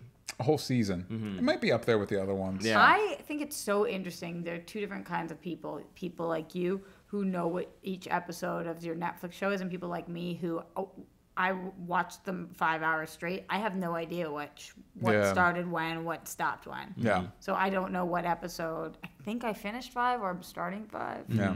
Well, for me, overall, this is actually my favorite season of Daredevil. I think Wow! Yay! Yeah. You made me sad and scared, and you made me excited. there you go. Well- See, but that's usually the dynamic of the podcast. That's usually Yeah, how that's it usually works. even and if it's not if Sam doesn't like it, I might like you know what I mean. Like, the only time when we universally hate something, that's the most fun we have. Transformers, But no, here for we me, come. like honestly, it felt like the most coherent season season and the most like streamlined. It's definitely the most consistent. Where Easily the most consistent. Where it's just kind of it's just chugging along, and it does have moments in each episode where it's like, here's the drama, and we're back down, and here's the drama again. And for me, it felt like it was fully building, not to anything. I think this is the most epic of the Daredevil seasons for me, where it went.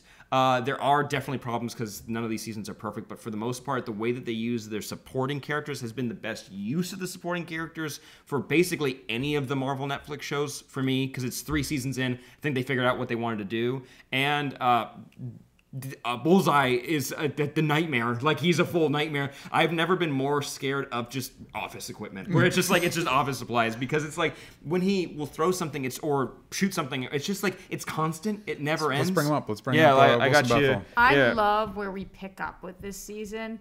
And oh my gosh, I think that it's so realistic how everybody's reacting to the current events. It's hard to not do spoilers. Yeah. We can wait about the Defenders? No. About everything else. About the current state of Daredevil and how his friends are reacting to that. There you go. But we are dealing with the fallout of Defenders for just a second. Just a second. And this, like a lot of shows. Well, and it's interesting because I brought up, I did a tweet where I was worried because it's clear that this season's trying to be significantly more grounded than Defenders was. And so I was kind of worried that, like, we're getting Bullseye, and I've wanted Bullseye for a while, so I was worried they'd on your Christmas list. I was worried they'd tone down the abilities, and they sure did not.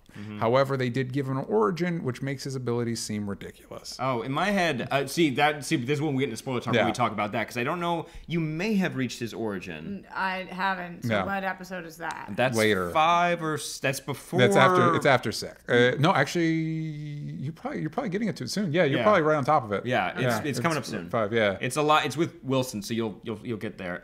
Loving him this season, by the way. So good transition. What did we think of Wilson Fisk? You enjoy him? Yeah, I mean, it does get at some point a little one note with. I think everybody knows about Vanessa. It does get a little one. Vanessa.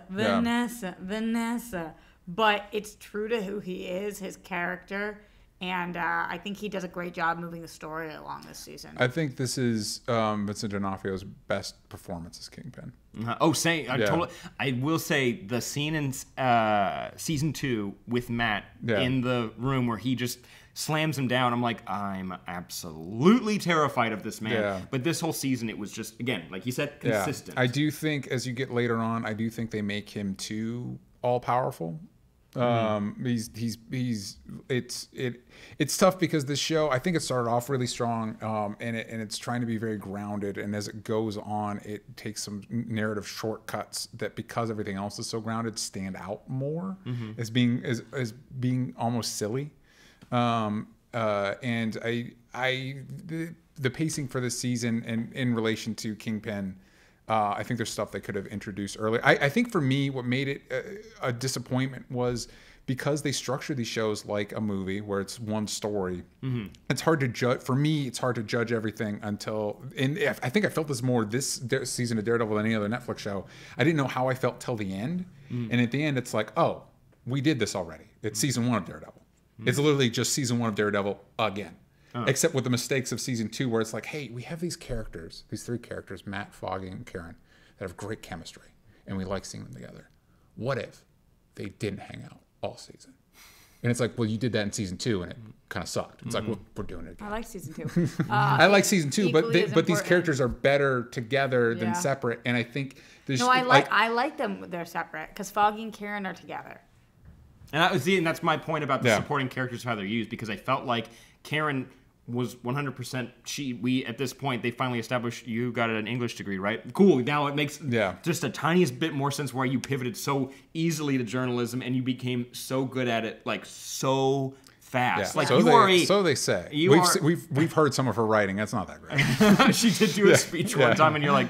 All right, that's fine. Question that's equally as important to anything we've ever talked about. Okay. Which of these men are clenching their butts, and which of these men are not? There can confirm 2. Also, far left and middle right. Middle right. Yeah. Also, I agree. this scene becomes super confusing Far left, later in the right? Far left, hardcore. Like hiding something in there. Well, it's a lineup, so he's scared. that season. That season it becomes confusing later.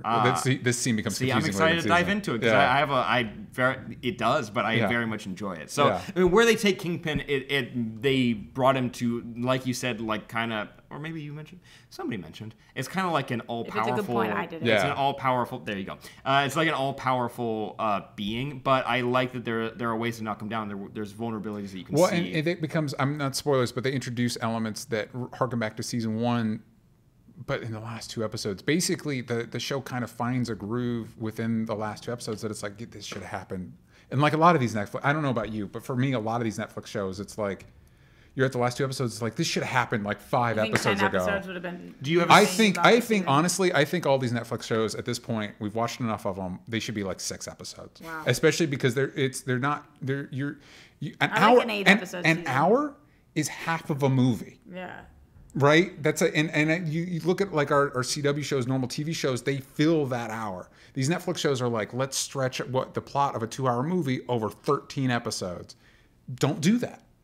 You know what I mean? It makes things. I don't like the pacing of these shows. And for this season, I think because it started off so strong for me, it just really became apparent that like, and stuff 3 seasons in, I don't think this show Daredevil really has its own identity, which makes sense because it had 3 different showrunners.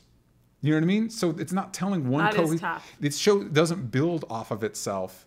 You know what I mean? It keeps going in weird directions, so I don't feel like it's growing. However, Sam did just bring something up, and I will tell you one of my favorite things of the season. I love her. Was Sister Maggie. I love Because her. not only was her rapport with Matt great, which is important for reasons we so don't need to get into. different. Also, I'm going to be honest, I feel like I kind of have a crush on her. I do too. Yeah. I do too. Totally. 100%. I was thinking that the whole time. Yeah, Cool. I was like, Maggie Cool is shit. dope. Yeah. I will allow you to be mean to me. Nuns can't have sex, right? Yes. No, I mean, They're not frowned allowed upon. to. It's frowned upon. I don't know if there's a Let's rule see what book. I can do about By that. But no, she's great, and the more you learn about her, about even like you get this episode where it really dives into who she is as a person. Really? What episode and is that? it's You're not there later. yet. It's later. It's a game changer. And also, I don't know about you, Sam. We'll talk about it. It made me slightly uncomfortable I would like to because dive of into the that. actors involved felt very different ages. Oh yeah, but like because of I know yeah. narratively it's not, but it's like this looks like an underage person with a 40-year-old. I will- And it makes me uncomfortable. That didn't click with me because I know that these are different ages and also nothing's happening. To be clear, like I get what you're saying. Also, nothing's happening, so it's not like it's not exactly what you he's guys are saying. not being clear. Yeah. Oh, then good. That's why it's spoiler free. Yeah. You'll check it out and you'll find out. But Maggie as a character, Yes. she is amazing, and I like the way that she plays off of Father Lantom. Yes, and Father Matt. Lantom gets a lot of good stuff this season too, God. because that actor's so good. He's also in Hold the Dark, which I like his scene a lot. I like that movie, and I like his scene a lot. I keep forgetting that he's. Yeah, you he's keep in saying that, it. I'm yeah. like, what part? I'm like, Well, because I had oh. that when I was watching that movie, I'm like, who is that guy? And then I was like, Daredevil. And so it because my brain had to go through those gymnastics, it stuck with me ever since. Maggie was really good, and I liked seeing Matt's recovery from the defenders. Like that you do get a little bit of it, and you get enough explanation. Thank goodness. What if Yeah. we didn't get And I him? think that's another thing that I liked, and it disappointed me that the season as a whole didn't keep up with. I liked that we had him back in costume by the end of episode 1. That's something that normally these shows are really cagey with, like stuff like that. Like we're gonna have to wait 3 episodes for him to get back in costume. And the fact that they went through it bummed me out that the season didn't kind of keep that momentum going throughout. I did like Back in costume by the end of episode 1. Yeah. the laundry. okay. Street fight. Yeah. Mhm. Keep it nice and vague for you kids. But yeah, there is a costume, and I like that we just threw up the image, but I do like the look of his like black costume that he slaps together really too. quick. The way that this season builds with Bullseye's stories, with Karen's story, with Foggy's story, which I was surprised of how much I really liked what he was doing because I buy him now as a lawyer. Yeah. It took season 1 Foggy. I'm like, I need you to stop like bumbling. I feel like you're like the guy who's eating a sandwich and all the like ketchup slips out all over your shirt. I'm like, I need you to like really act like a lawyer. And in this, at least I bought it enough. Yeah. Where I was I'm like, still not buying it. really? I'm still not buying That haircut though, Yeah. those suits he wears. Look the at that hell out of haircut. those Maybe you guys don't suits. remember where I am. He just made a big speech. I'm keeping it vague. Yeah. A speech that he claimed would maybe be one thing and turned into something else. You know what I'm talking about? Was it like a dinner banquet thing? Yep, Yeah. Then you're much farther along. I Where think are that you? there are 2 dinner banquet speeches, and I think I know which Okay. one you're talking about. Yeah. And I was like, nope, nah. Nobody's buying what you're selling, but they did. I do. I buy it. It's pretty good. But I did want to pull up really quick. I want to pull up Karen really quick. I think this is a spoiler. That's This Oh, is this 100%. specific This one? is specifically a spoiler. This is very much a How spoiler. about this one? There you go. There's the gang. They're all hanging out there on that rooftop. I do like Spoiler them alert, together. they do hang out eventually. hey, that does not look like Matt. That's Matt. That's Matthew. Look at his nose. It's him. Well, he broke it a bunch of times. He keeps getting punched in the Hot face and never man. going to a hospital. He just meditates it away. Yeah. so I think we should. Oh, I do want to mention one other thing. I just want to mention one side character I think I really enjoyed this season. I just want to say, spoiler free, Yeah. I really enjoy Raiden Deem, his character, and the introduction of or just them dealing with, they usually deal with NYPD, and there's a federal aspect to this, and then there's also them with Mahoney, and you get a lot of this crossover and the way Nadeem deals with, or is tied in with Fisk stuff and I'm Murdoch all stuff. about this character. I really Yeah. like him, and I like his portrayal, and damn, he's got good hair. I liked him Great eventually. actor. I really Whatever like he- him. Whatever his name is, yeah. And You, he's really hot. he's very attractive. He's a very attractive man. We And should make him and the nun get together. interesting. She's Do a you nun, want though. that? Let us know. What would we rate it? Doesn't feel like Out it of right listen, we can't do out of our normal 10. Let's do out of 13 because there's always 13 episodes of these things. I'd give it a 11.5 or 12 out of 13. I very much. This is top of the list now of the shows that I really enjoy. Of the Marvel Netflix shows. But since you watched the whole thing, Yes. what do you think? I've seen the whole thing, but just before we got to you, I just wanted to I'd hear give it full. out of 13. I'd give it a C minus. So that would be an A, right? Seems about right. 8 or 9. 8 or 9. Yeah. Yeah, that sounds about right. But so far, Roxy, how So you far, feeling? I think I would give it in between a 10 and 11. Okay, so you're digging it. So 10.5. Yeah. Thing between. Yeah, I'm totally digging it, but it's so hard because if it takes a turn for the worse for me, then it's gonna plummet real quick. Yeah, because If it again, gets it's the better. one. It's not like other shows where it's you have some episodes that do work, you have some episodes that don't. It's it's one whole thing. So by the time you get to the end, it's it is what it is. You know what I mean? But we both kind of agree that it's consistent. So if you're digging it now, hopefully that consistency, hopefully it I lasts don't for know. you. I was digging it by the time she was at 2. So It just kept going for me. But also, I went camping in the middle. I was able to kind of just go away Yeah. and maybe that Where'd little you go? break. I went to Big Sur. It was delightful. Here I are had some a great pictures. We time. got 'em right Yeah, here. yes, please. I have a slideshow. What's your social security number? There Yeah. you go. It's 1. I got the first one. So we're gonna now that we've rated it, we're gonna go into spoilers. We're gonna go to a whole screen real quick so that Roxy can peace out, so we don't spoil her. Do you guys like when I make the kissing sound? Which one? Let us know in the comments down ASMR. below. ASMR. But let us know on the whole screen. Let's cut to it. Let's do that. 3, 2, ding. And we're back. Man, I love that little controller thing. All right, opening up.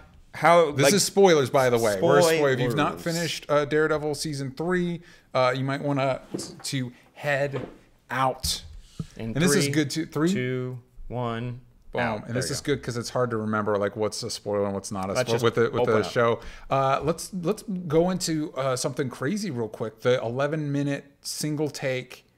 I'll call it the prison scene. Yeah, the prison scene. I still think, for me personally, you can't top that first one just because it was it's emotional, whatever. But just the sheer, what's the word I'm looking for? The technical aspect of accomplishing this, and also props to them for being yeah, you could do a long fight.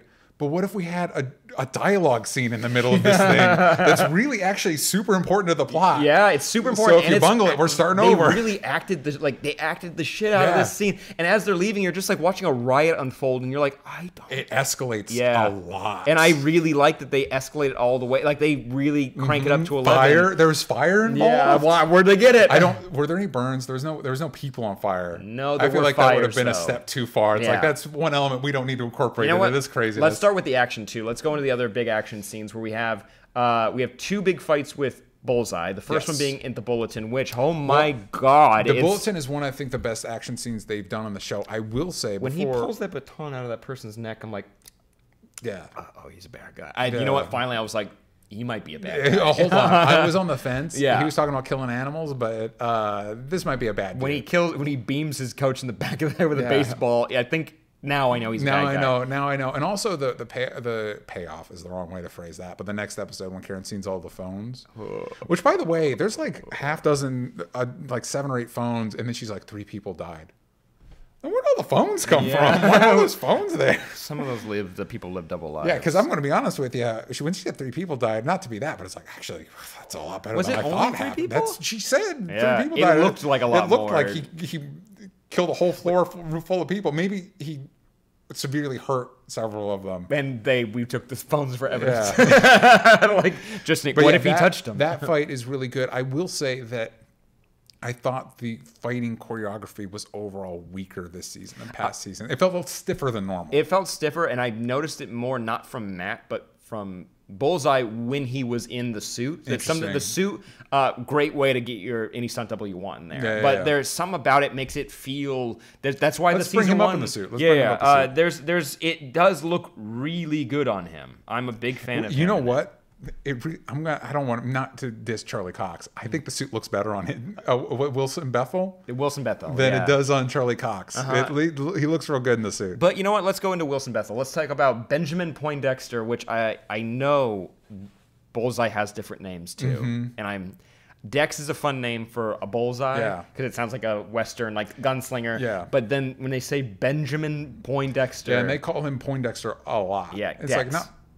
I guess it's Agent Poindexter. Agent Poindexter or Agent Dex. Yeah. Let's just say Dex. But overall, I very much enjoyed his portrayal, and I liked the show's what they made, the decisions they made for his origin.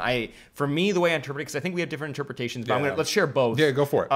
I felt that they established that he had an obsessive compulsive disorder. Whatever you want to call it for a superhero world, you can do that. But what I got was that kind of forced him to have to do repetitive actions, and through that, he taught himself to have really good aim. Yeah. Even if he's not looking sometimes. Like superhuman aim. Even like angles. He knows like how to bank things off Which of things. we kind of established because Daredevil does stuff like that. Yeah. Not to the degree that by the way, his intro is great. Poindexter's intro is great because I was like, once the shootout starts happening at the end of episode 2, you're like, okay, this is where he comes in.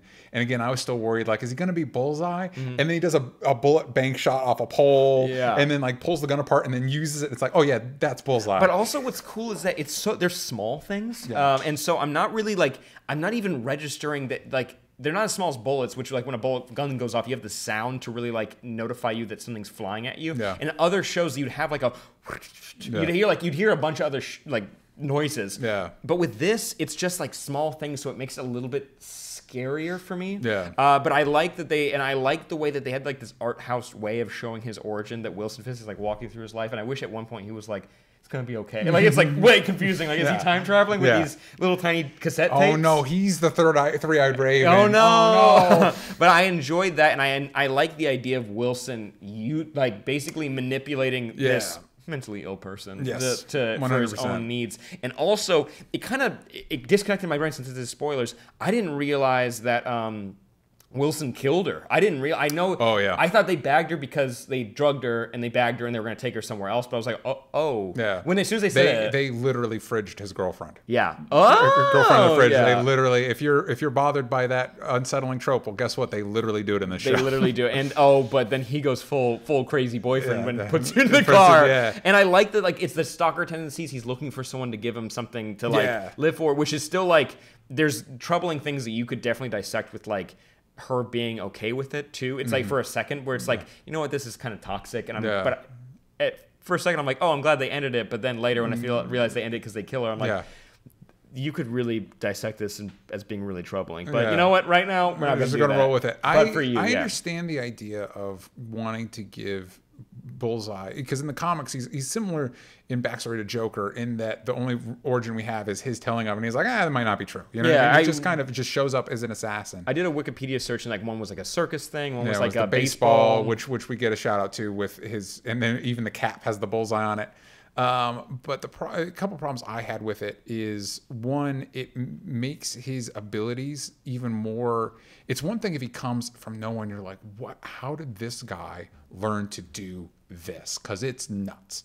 But when you show where it came from, it's like, yeah, is he a fucking mutant? Like, what the? Because it's insane. He doesn't even have crazy Daredevil blind powers that he can somehow sense when he's like. No, he has crazy OCD powers. Yeah, I'm not feeling good about that, but that's what I got. And also, like, it's if you give him an origin, give him a less cliche one. Wait, like, in what way? He's basically Dexter. He's even he's Dexter from the show Dexter. Because I'm not familiar. What do you mean? Because he's a serial killer tendencies that somebody gives him some mentor gives him a guiding light to like try. It doesn't. My wife's been rewatching Dexter, so it's like right there. It's like it's the same damn or it's the same thing. So I think there were more creative, less on the nose ways to maybe give him an arc or utilize him differently, even though I really like Wilson Bethel's performance. And I like and again, like, even though I didn't really like what they did with Kingpin this season, I think this is Vincent D'Onofrio. It's like he's really settled into it. By the way, I wanted to mention, by the end, by his last noise tantrum freakout thing that he has at the Are bridge, we talking about Fisk talking about or Bullseye? Talking about Bullseye? because Yeah. Fisk doesn't have anything like it, but Bullseye's little freakout. Yeah. I'm like, oh, this is what they probably wanted Danny Rand's freakouts to probably look like, and this is way Wilson more Bethel would convincing. probably have been a better Danny Rand. Lots of people would have been, but also, like, if we want to make the list longer, 100%. Wilson Bethel would have done a good job. Which also found out that he was up for, he is in an interview, but said he was up for the role of Cap too, and I was like, that's pretty cool. It wouldn't have surprised me, especially with how good he looks in the suit. They'll do this with the villains a lot. Loki was up for Thor, and then he got Loki. It wouldn't have surprised me if, like, back in the day, he auditioned for Daredevil and then went back over those tapes and like, actually, this guy would be really good as Bullseye. But going to Kingpin for a second, which technically he does not become Bullseye. We come to understand by the final shot that it's like, oh, next season, which don't hold your breath on that happening. Oh no, we're gonna be a little hesitant there, but we get I have you pulled this asset of, like, you get the rings, the Bullseye rings in his eyes. For what reason? And how is he able to afford the crazy surgery on his back? Who's paying for that?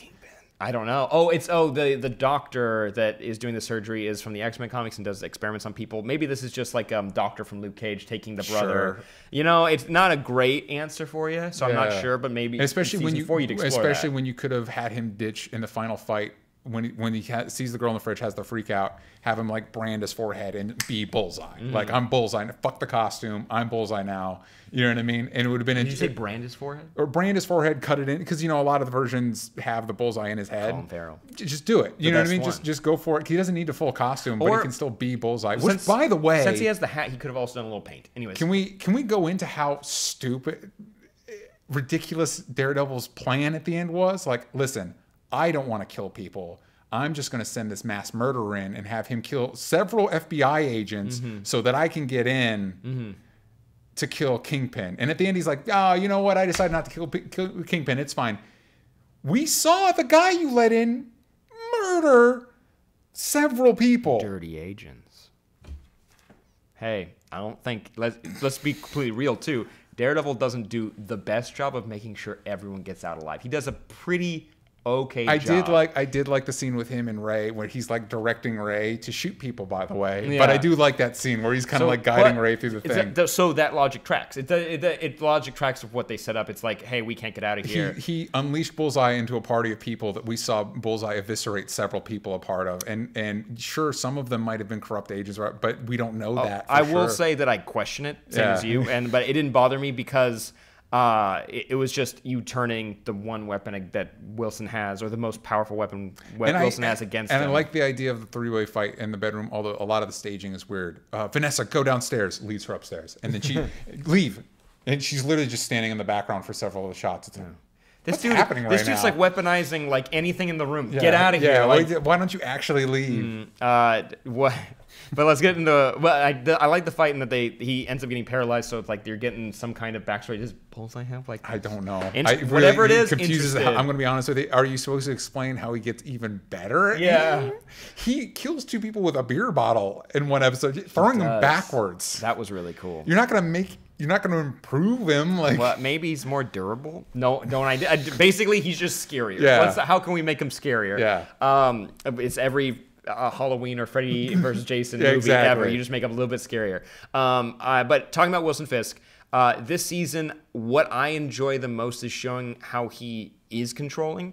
I know you have some critiques about that. You have some things you don't like about that, but it does track, and I do enjoy them introducing Felix, this new kind of handler person that's similar to Wesley. Felix, I like the actor a lot. Yeah. But also, and you get a good sense of like how good at his job he is with Ray's scene when Ray gets flipped. And so where he's like, thank you, here's the recorder, here's your gun, your fingerprints are on this, cool. And it's like, that's it. And I like that. And then he's immediately gone. Like, it's not even a big deal. Yeah. And so when... By the way, Felix is from the comics as well. Very cool. Yeah. But when you show that, like, Fisk has such a good handle on this, I'm like, oh, he just knows how to get the people to make it so. Yeah. And also you see his relationship with his lawyers now, and how they're so good at getting things happen, like making things happen. Ben Donovan? Ben Donovan was great. I really like him in this show, but in all the shows that he pops up in. I'm kind of bummed that with the way things happen in Luke Cage, when Kingpin has us like tete-a-tete with all the gang leaders, we don't get any of like the Luke Cage. Like, no, I even had a moment. Guy. Well, we do get the Italian woman that Luke Cage is dealing with now. Oh, yeah, that's cool. her. She's She the one looks at the familiar. she's the one at the party that like she's the most supportive of what Kingpin is doing. Yeah, but also she's just like the more like on board with things. It's And like I started thinking like, could he have called in Luke? It's like, no, that would have gone bad. Yeah. For Kingpin, that would have been a bad idea. yeah, Luke wouldn't have sat there for No. Yeah. He's not that far off the deep end. He would have. He's bad. He's maybe Breaking He's Bad. doing some questionable things, but he's not that far off the beaten path. I thought Kingpin was easily at his best once Vanessa returned.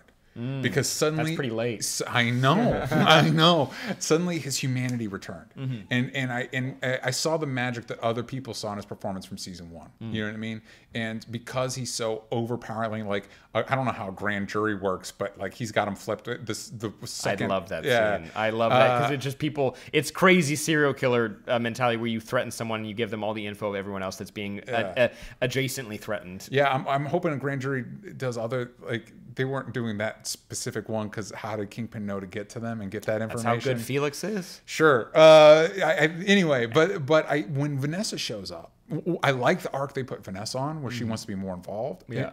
I think she should have shown up sooner because they like motor through some stuff so quickly that I think we could have spent more time on it. It really brought out the best in Vincent D'Onofrio's performance, and I really like that. And also around that same time is when Matt Foggy and Karen reteam, and I think those characters are at their best when they're working at least in a scene together. You know, like a lot of the shows we watch. Like to have the heroes like, I'm gonna go do my own thing, and that lasts like an episode, maybe 3. Having a whole season of it, I think, was a misfire, in my opinion. I think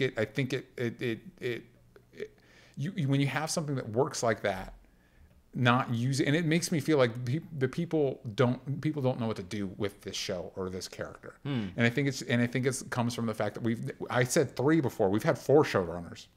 We did. We've had quit. Yeah, we've had 4 showrunners on this show, and now 3 seasons in, I feel it.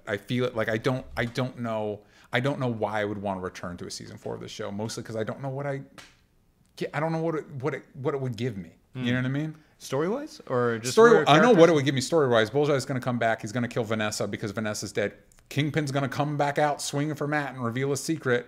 I feel like that's what we set up at the end of this season, and it's like I don't know if I could deal with another big fight with Kingpin that goes back to Matt. Like, I don't know if I should kill him or not. And it's like we've done this already. You know what I mean? There's different dynamics that we could explore, different ways we could use these characters that are not as repetitive of not just this show, but just all the goddamn superhero shows we watch. And I understand you there, but when it came to Matt confronting Kingpin at the end and him having the realization of like it's not just A or B. There's a C option, and it's Vanessa. And and you didn't think about that because we didn't think about it because she's not been in the show. Or just send him to prison, but don't let him visit his lawyers visit him. How could you make that? How could you do that though? Like I don't. Yeah. I like that the lawyer aspect of this at least like kind of tracks a little bit of what they're able to do. And like with Towers, where they're like, we can't let Ray get out. He helped murder people. Yeah. Like we can't let that go. So I like that they like hammer down on that. I like Matt like I thought it was like this. I actually like kind of like got like hyped up when he revealed his face. He was like, "Yeah, that was a good moment." Yeah, especially because we know how that's one thing that has been consistent through all these seasons. How damn protective he is of that. Yeah, and also it blows the expectation away for the secret identity type of character that you have, where he's just like, that's such a power move. It's like usually the villain does it, where it's like, or in horror movies where it's like, I haven't seen your face, like you don't, you can just leave, and then they show, and it's like, oh. You're screwed. And in this, you're screwed because you're right. Of course, you know you're right. Everyone knows you're right. And it's like, you have no power in this move because if you do anything, Vanessa goes down. And you will have no control over getting her out of prison. And I'll make sure of that. And I like that. And I like, even though it retreaded Kingpin, But isn't that why Vanessa was running in the first place? For what? Because she was going to go to prison? Isn't that why she was on the run? She could have, and we didn't know. So it's like we didn't know where she was going to end up. And like Matt was like, and Matt wasn't going after Vanessa. She could have been lumped in, but there's a better word with it when it comes to an accessory. An accessory. Like she could have been an accessory, but we didn't know. So and in this, it's like Matt has the weakness. There wasn't a weakness before. It was like we can go after Vanessa. And so there are things that I recognize from season 1. There are plenty of things in this season that I was just like, I feel like this is what season 1 wanted to be, but the showrunner that could have made it the best season of the Marvel Netflix shows left in the middle. So it's like an okay showrunner had to come in the middle. I'm sorry, I don't like Stephen S. tonight. I don't like when he directs. And he tried to pick up the pieces, and it didn't quite land for me. You loved Uprising. You love Pacific Rim. It's not the worst. It's not the worst. It is not the worst. Not great. But the consistency made this story, while it was familiar, feel new and superior for me. But also, I do want to talk about, and superior in the way of how they use their supporting characters too. I want to talk about Karen, because Karen's origins, I think we're both on the same page that it was interesting at the very least of what they chose to do with her, because I don't think any of this is from the comics, right? Not as deep as they go. I think most of Karen's drama happens later, which by the way, I'm glad they avoided the comic mandated her getting killed by Bullseye, because but they spun it though, especially with Julie getting killed. It's like, we don't. Good that Lantham went, in that he still means something to me, but it's not like another woman just getting off to motivate a guy. You know what I mean? Very true. Very true. Yeah. I liked this. I liked this episode. I liked the idea behind this episode more. I kind of wish this is one of the most crammed episodes. Yeah, I kind of think we could have just spent a whole episode on Karen's backstory, because I thought it was really interesting, the dynamic, because she's kind of wilding out, but she's also the responsible one for the restaurant. You know what I mean? Her dad is a jerk, but he also is like, there's a lot of interesting dynamics going on, a lot of interesting stuff. I thought you would really dislike her specifically in this episode, but besides what you're supposed to dislike. You thought the show was going to try and make you really dislike her? No, I thought you specifically, because it's dumb. She is being dumb teenager. She's being dumb teenager, but she also the one taking care of her dad's being dumb and irresponsible, like buying which, by the way, you don't have enough customers to warrant getting the new. Why do you need a new oven? When you've got the one dick, that cop, man, that. A lot of shows will try to do the whole like misogynistic, sexist cop guy, and they'll go to like the key. They'll all go to the same well. This went to a different well, but they really communicated like, "Fuck this guy." Like I'm with Karen. Fuck this guy. Man, I've never. A lot of gasps this season. One and even was. He does them a solid at the end. Even that asshole cop does them a solid at the end. But when he was like, "I need new eggs," and I was like, "Oh, what are you being an asshole about?" I was like, "Oh, gross! Oh my god!" See, he was calm about that, even though he's an asshole. So, freakishly calm about that. Maybe I would have been like, "I hate this guy." There's some of your blood that came out of your nose right in front of me and landed in my breakfast. So maybe get me a new one. Just the eggs. I'll eat the sausage. The only problem is, I don't know how you felt, but like it felt like it had a nice, easy, natural rhythm, and then the camper's on fire, and we're off. It's like, whoa, brother! And I didn't get the impression from the brother that he was either A, angry enough, B, impulsive enough, or C, whatever, just set it on fire. So it felt like it came out of nowhere, and then they're in the accident. It's like I would have rather spent a whole episode there, and then you save the church fight, which was dope. Save it for the beginning of the. They did that in other seasons, where the big fight is at the beginning of another episode. But you could have fallen into. For a second, I was a little worried because it was titled Karen, and like definitely, I thought I saw the writing on the wall. I'm like, wow, you're really just setting up like this is it. This is the end. But for me, I was worried, kind of like in Stranger Things season 2, where you do like, where's 11 been? And we're gonna spend a whole episode here right before a huge thing. And the huge thing here is they're going after Karen at the church, and you're like, wait, that's the church that Matt's been at. What's happening? Yeah. And if they spent a whole episode there, I would have been like, Would have bothered you? it would have bothered me if they didn't do it right. It was really interesting, and I agree with you that there could have been more. Yeah. But I was okay. But wow, did a lot happen in this episode? Yeah. That you didn't just get this. You also got a healthy amount of scenes at the church, and you got the fight scene. Yeah. Which her smacking Bullseye off the balcony. That shot, that following shot of him off the balcony, awesome, cool. And that whole church fight was impressive, but a little. This is a bad thing to point out because it's in all action movies and all TV shows that have any action in them. There's paper people everywhere except for the main bad guys and good guys. I think Bullseye gets his head like kind of caved into like a rock wall, but some people get dinged with like a little piece of wood, which could kill you. Yeah. But this 100% like murders them. Yeah. Well, I mean, remember, it's Bullseye, man. It's Bullseye. He hits people with beer bottles. Matt can smell when the stuff's coming. Exactly. So he's able to like he can smell the concrete before it hits his head. So he's able to stiffen up just right, so it doesn't crush his brain into the wall. I want to bring up really quick. I'll use this picture because I like this picture. But Matt's recovery when he in the first episode, I like that the kind of back to basics for him, which it makes sense for this season because he's so beaten up. He had a building dropped on him. Where did he come out at? Really unclear. Yeah. It was water, but then he came out of a tube. Yeah. Or no, maybe he didn't come out of the tube. Maybe it was just the no ocean reveals, water. by the way. Spoilers. No reveals that Elektra's still alive, so that's interesting. Yeah, maybe that's something you save for season 4. You know, I wouldn't mind if Elektra came back. I don't need the hand to ever come back. Nope. Maybe she lost her memory and she's just refining herself. Sure. But it is just like what water? What water did you come out of? Under the water under the dragon.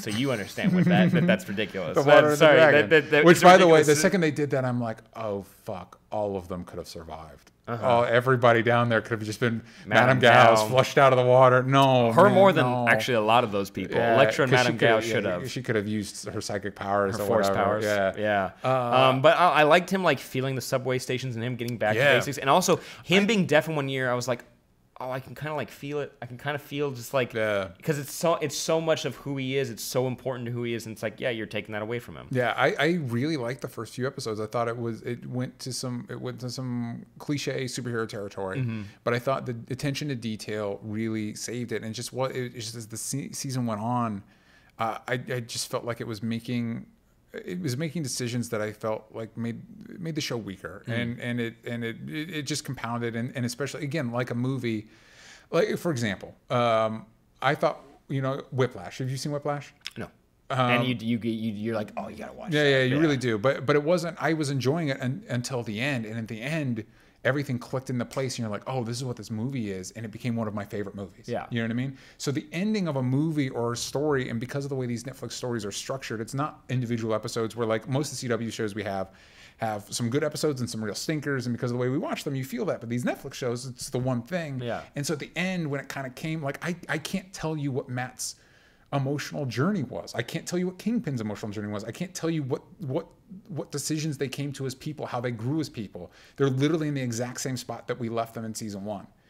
And it makes the whole season weaker in hindsight for me, because it makes the journey feel like it wasn't worth it.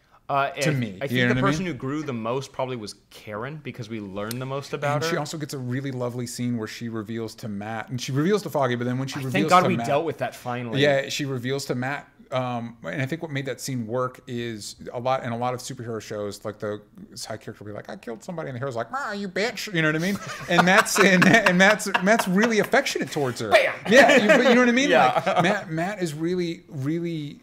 open to her, and it's I love the way you said that, by the way. That really that's the way sold it feels. it. It's like whenever the hero's like, why are you calm down? Dude, you shoot people with arrows. Like, why are you being... You mean Barry Allen. Yeah, why are you being high horse all of a sudden on that shit? But Matt really being open to her, I thought it was a great way to deal with that stuff, and it did pay off a lot of the stuff that has kind of been lingering. I'm also super thankful that Foggy is not the DA, because that would have felt like the fact that he got far enough that the DA Tower felt like he needed to cut a deal with them was like... Oh, and to see what I loved about that was that he didn't want it. Yeah. girlfriend's suggestion. Also, like, I couldn't be. It's like, and that's the point. No. You're not gonna to be. But then it starts to become like he could, and I'm like, he's got to sell it. He can't just be half-assing it. And it's Foggy Nelson. He ain't gonna half-ass it, even though a lot of the way he dresses and behaves, sometimes I would believe he would. But no, he worked. He actually, like, he sold me with his speeches. I bought him finally. Yeah. You know what I would sell me on a season 4 if we get it, is if they really give us, like, really invest in the rhythm of what the show could be with Matt, Foggy, and Karen being actual lawyers, not like the Punisher stuff where it starts to be, and then Matt's not doing anything because he's dicking around with Elektra, any of that stuff. You know, really invest in the potential of the show and give me those characters. I think a lot of these superhero shows are their strongest when the ensemble is working together in rhythm. You know what I mean? That's the reason why half our CW shows have like a team. You know what I mean? So give me that. Like, give me those 3 characters. Give Matt kicking ass at night, and these 3 characters doing law stuff, and like, you know what? Obviously, you put Bullseye in costume. I love that shit. I eat that shit up. Yeah, I'm that guy. You know what? Vincent D'Onofrio wears the hell out of that white suit. And you know what? I want to praise one scene. I really like the scene when he tries to get the painting back, and he doesn't. I actually really, because I like, and for a second, when Vanessa's not giving him the time of day, I like that he finally gets what he wants, and it's not working out for him. And it pays off in a good way too. But I like that. I like that he can't get the painting, and he decides not to. And hey, if we needed to know that Bullseye is crazy AF, he comes back with it, and it's like, wait, did you just like bludgeon her with the whole painting? Also, mad props to the show that nobody ever. We see the blood. That's it. They never feel the need to like explain what happened because we're all adults and we all know what happened. And she's just like, and it's like, yeah, you know what, you know what happened, and it's awful. And also, next time, Matt, if you're trying to get Kingpin and you want to get through there and you're trying to kill him, call your buddy Frank. Karen has his number.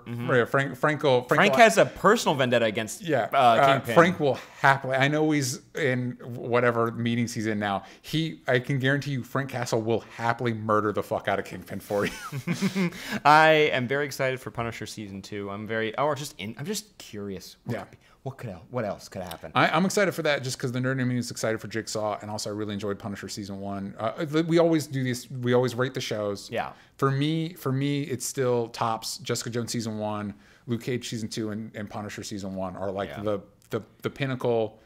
You know what, man? I actually might have enjoyed Iron Fist season 2 more than this season of Daredevil. That's crazy to me, but I think that's what you like. Expectations, man. You know what I mean? Like very low expectations for Iron Fist, and it constantly surprised me, and it ended in a different place. The characters grew and changed. The only reference you got was, "Hey, you're not like Jessica. You're softer than Jessica Jones," which was a fun joke. Yeah. But it was like, oh, you are mere minutes away from the end of the show and you forgot to do it. I felt like that's something you forget to do. It's like, forgot to put my name on the presentation. I'm gonna say it at the very end. It'll be fine. I'm citing my sources. But for me, this actually goes up there with. I think this is actually my favorite. We rewatched Jessica Jones recently, and for me, there are no. This Robins. beats Punisher for you? There are no Robins in this show. But this beats Punisher season 1 because I know that for you that's kind of tied with Jessica Jones for you. But there's no.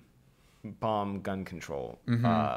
This is consistent. This is actually consistent all the way through. Luke Cage season 2, I'd say, is the closest to tying to this, and then Jessica Jones season 1 and Punisher season 1 are very close. This is a very close race, but this season was like, I get it and I dig it. And this is a show that I'm like, when this comes on, I'm watching the shit out of it as soon as it gets there. Like Iron Fist season 2, we watched it because we wanted you to join us. Yeah, because we had to. And we were pleasantly surprised-ish. Yeah, I was more surprised. But yeah, and like Jessica Jones season 2, like that was a little rougher for me, and I feel like this is stronger than that, and so, but it's high up there for me. But let us know what you guys think. This is our spoiler filled. There's definitely more we could say, but like I think we hit all the big points for us. It's tough with 13 episodes. So many things happen, but the fights for me, they were. God, it blew my mind. There's a lot of stuff in Daredevil specifically, just blow my mind how they're able to pull it off. And props to them. I really hope that we can get a 4th season. I would want a 4th season. We'll see. I feel like of the shows, this feels like the most sure thing. Yeah. But who knows at this point? This is one of their Netflix's, like, I remember this is actually the first Netflix show I watched. Yeah. Yeah. Like I watched the first episode of House of Cards and decided that was not for me. Yeah, there you go. Yeah. And I think I maybe tried Orange is the New Black after this. I was like, for me either. So it's like, this was the first show I was like, yes, Netflix, I'm on board. And they got to feel the same. That's the first one we watched. Why would you think that is? Interesting. And then, and they were on a roll. So it's like, I'd like to see more of these Marvel shows last. But or maybe go to a Disney app, or maybe it's supposed to end. Whatever. These characters can go over to the Disney app and hang out with the people from the movies. There you go. Hey, if we can get these shows over there, I'd be on board. Or at least these characters. Yeah. At least take the characters. Oh, you just want Luke Cage hanging out with Spider-Man. I think because of all the bouncing stuff, there's one of my favorite issues of Mark Waid's Daredevil run is Daredevil fighting Cap. And I love that. I'd love it. Yeah. I'd love it. But anyway. I'd like it, please and thank you. Also, let us know in the comments what you think, what you'd like to see in a season 4. If there's if there's any other villain, like maybe we could get a Mr. Fear. Maybe Mary could show up from. Maybe Blind Spot, which would be kind of interesting. That would be crazy. So let us know what you'd like to see in season 4 and whether you think we'll get it or not. Yes, and let us know what you think of the full 2-hour Super TV Showdown. Thank you guys for supporting us on Patreon. Make sure you tune back in Thursdays, 4 p.m. PST for our next episode. We're going to be talking about all the shows. You best believe it. We love you guys, and we'll see you next time. Bye-bye. Bye-bye.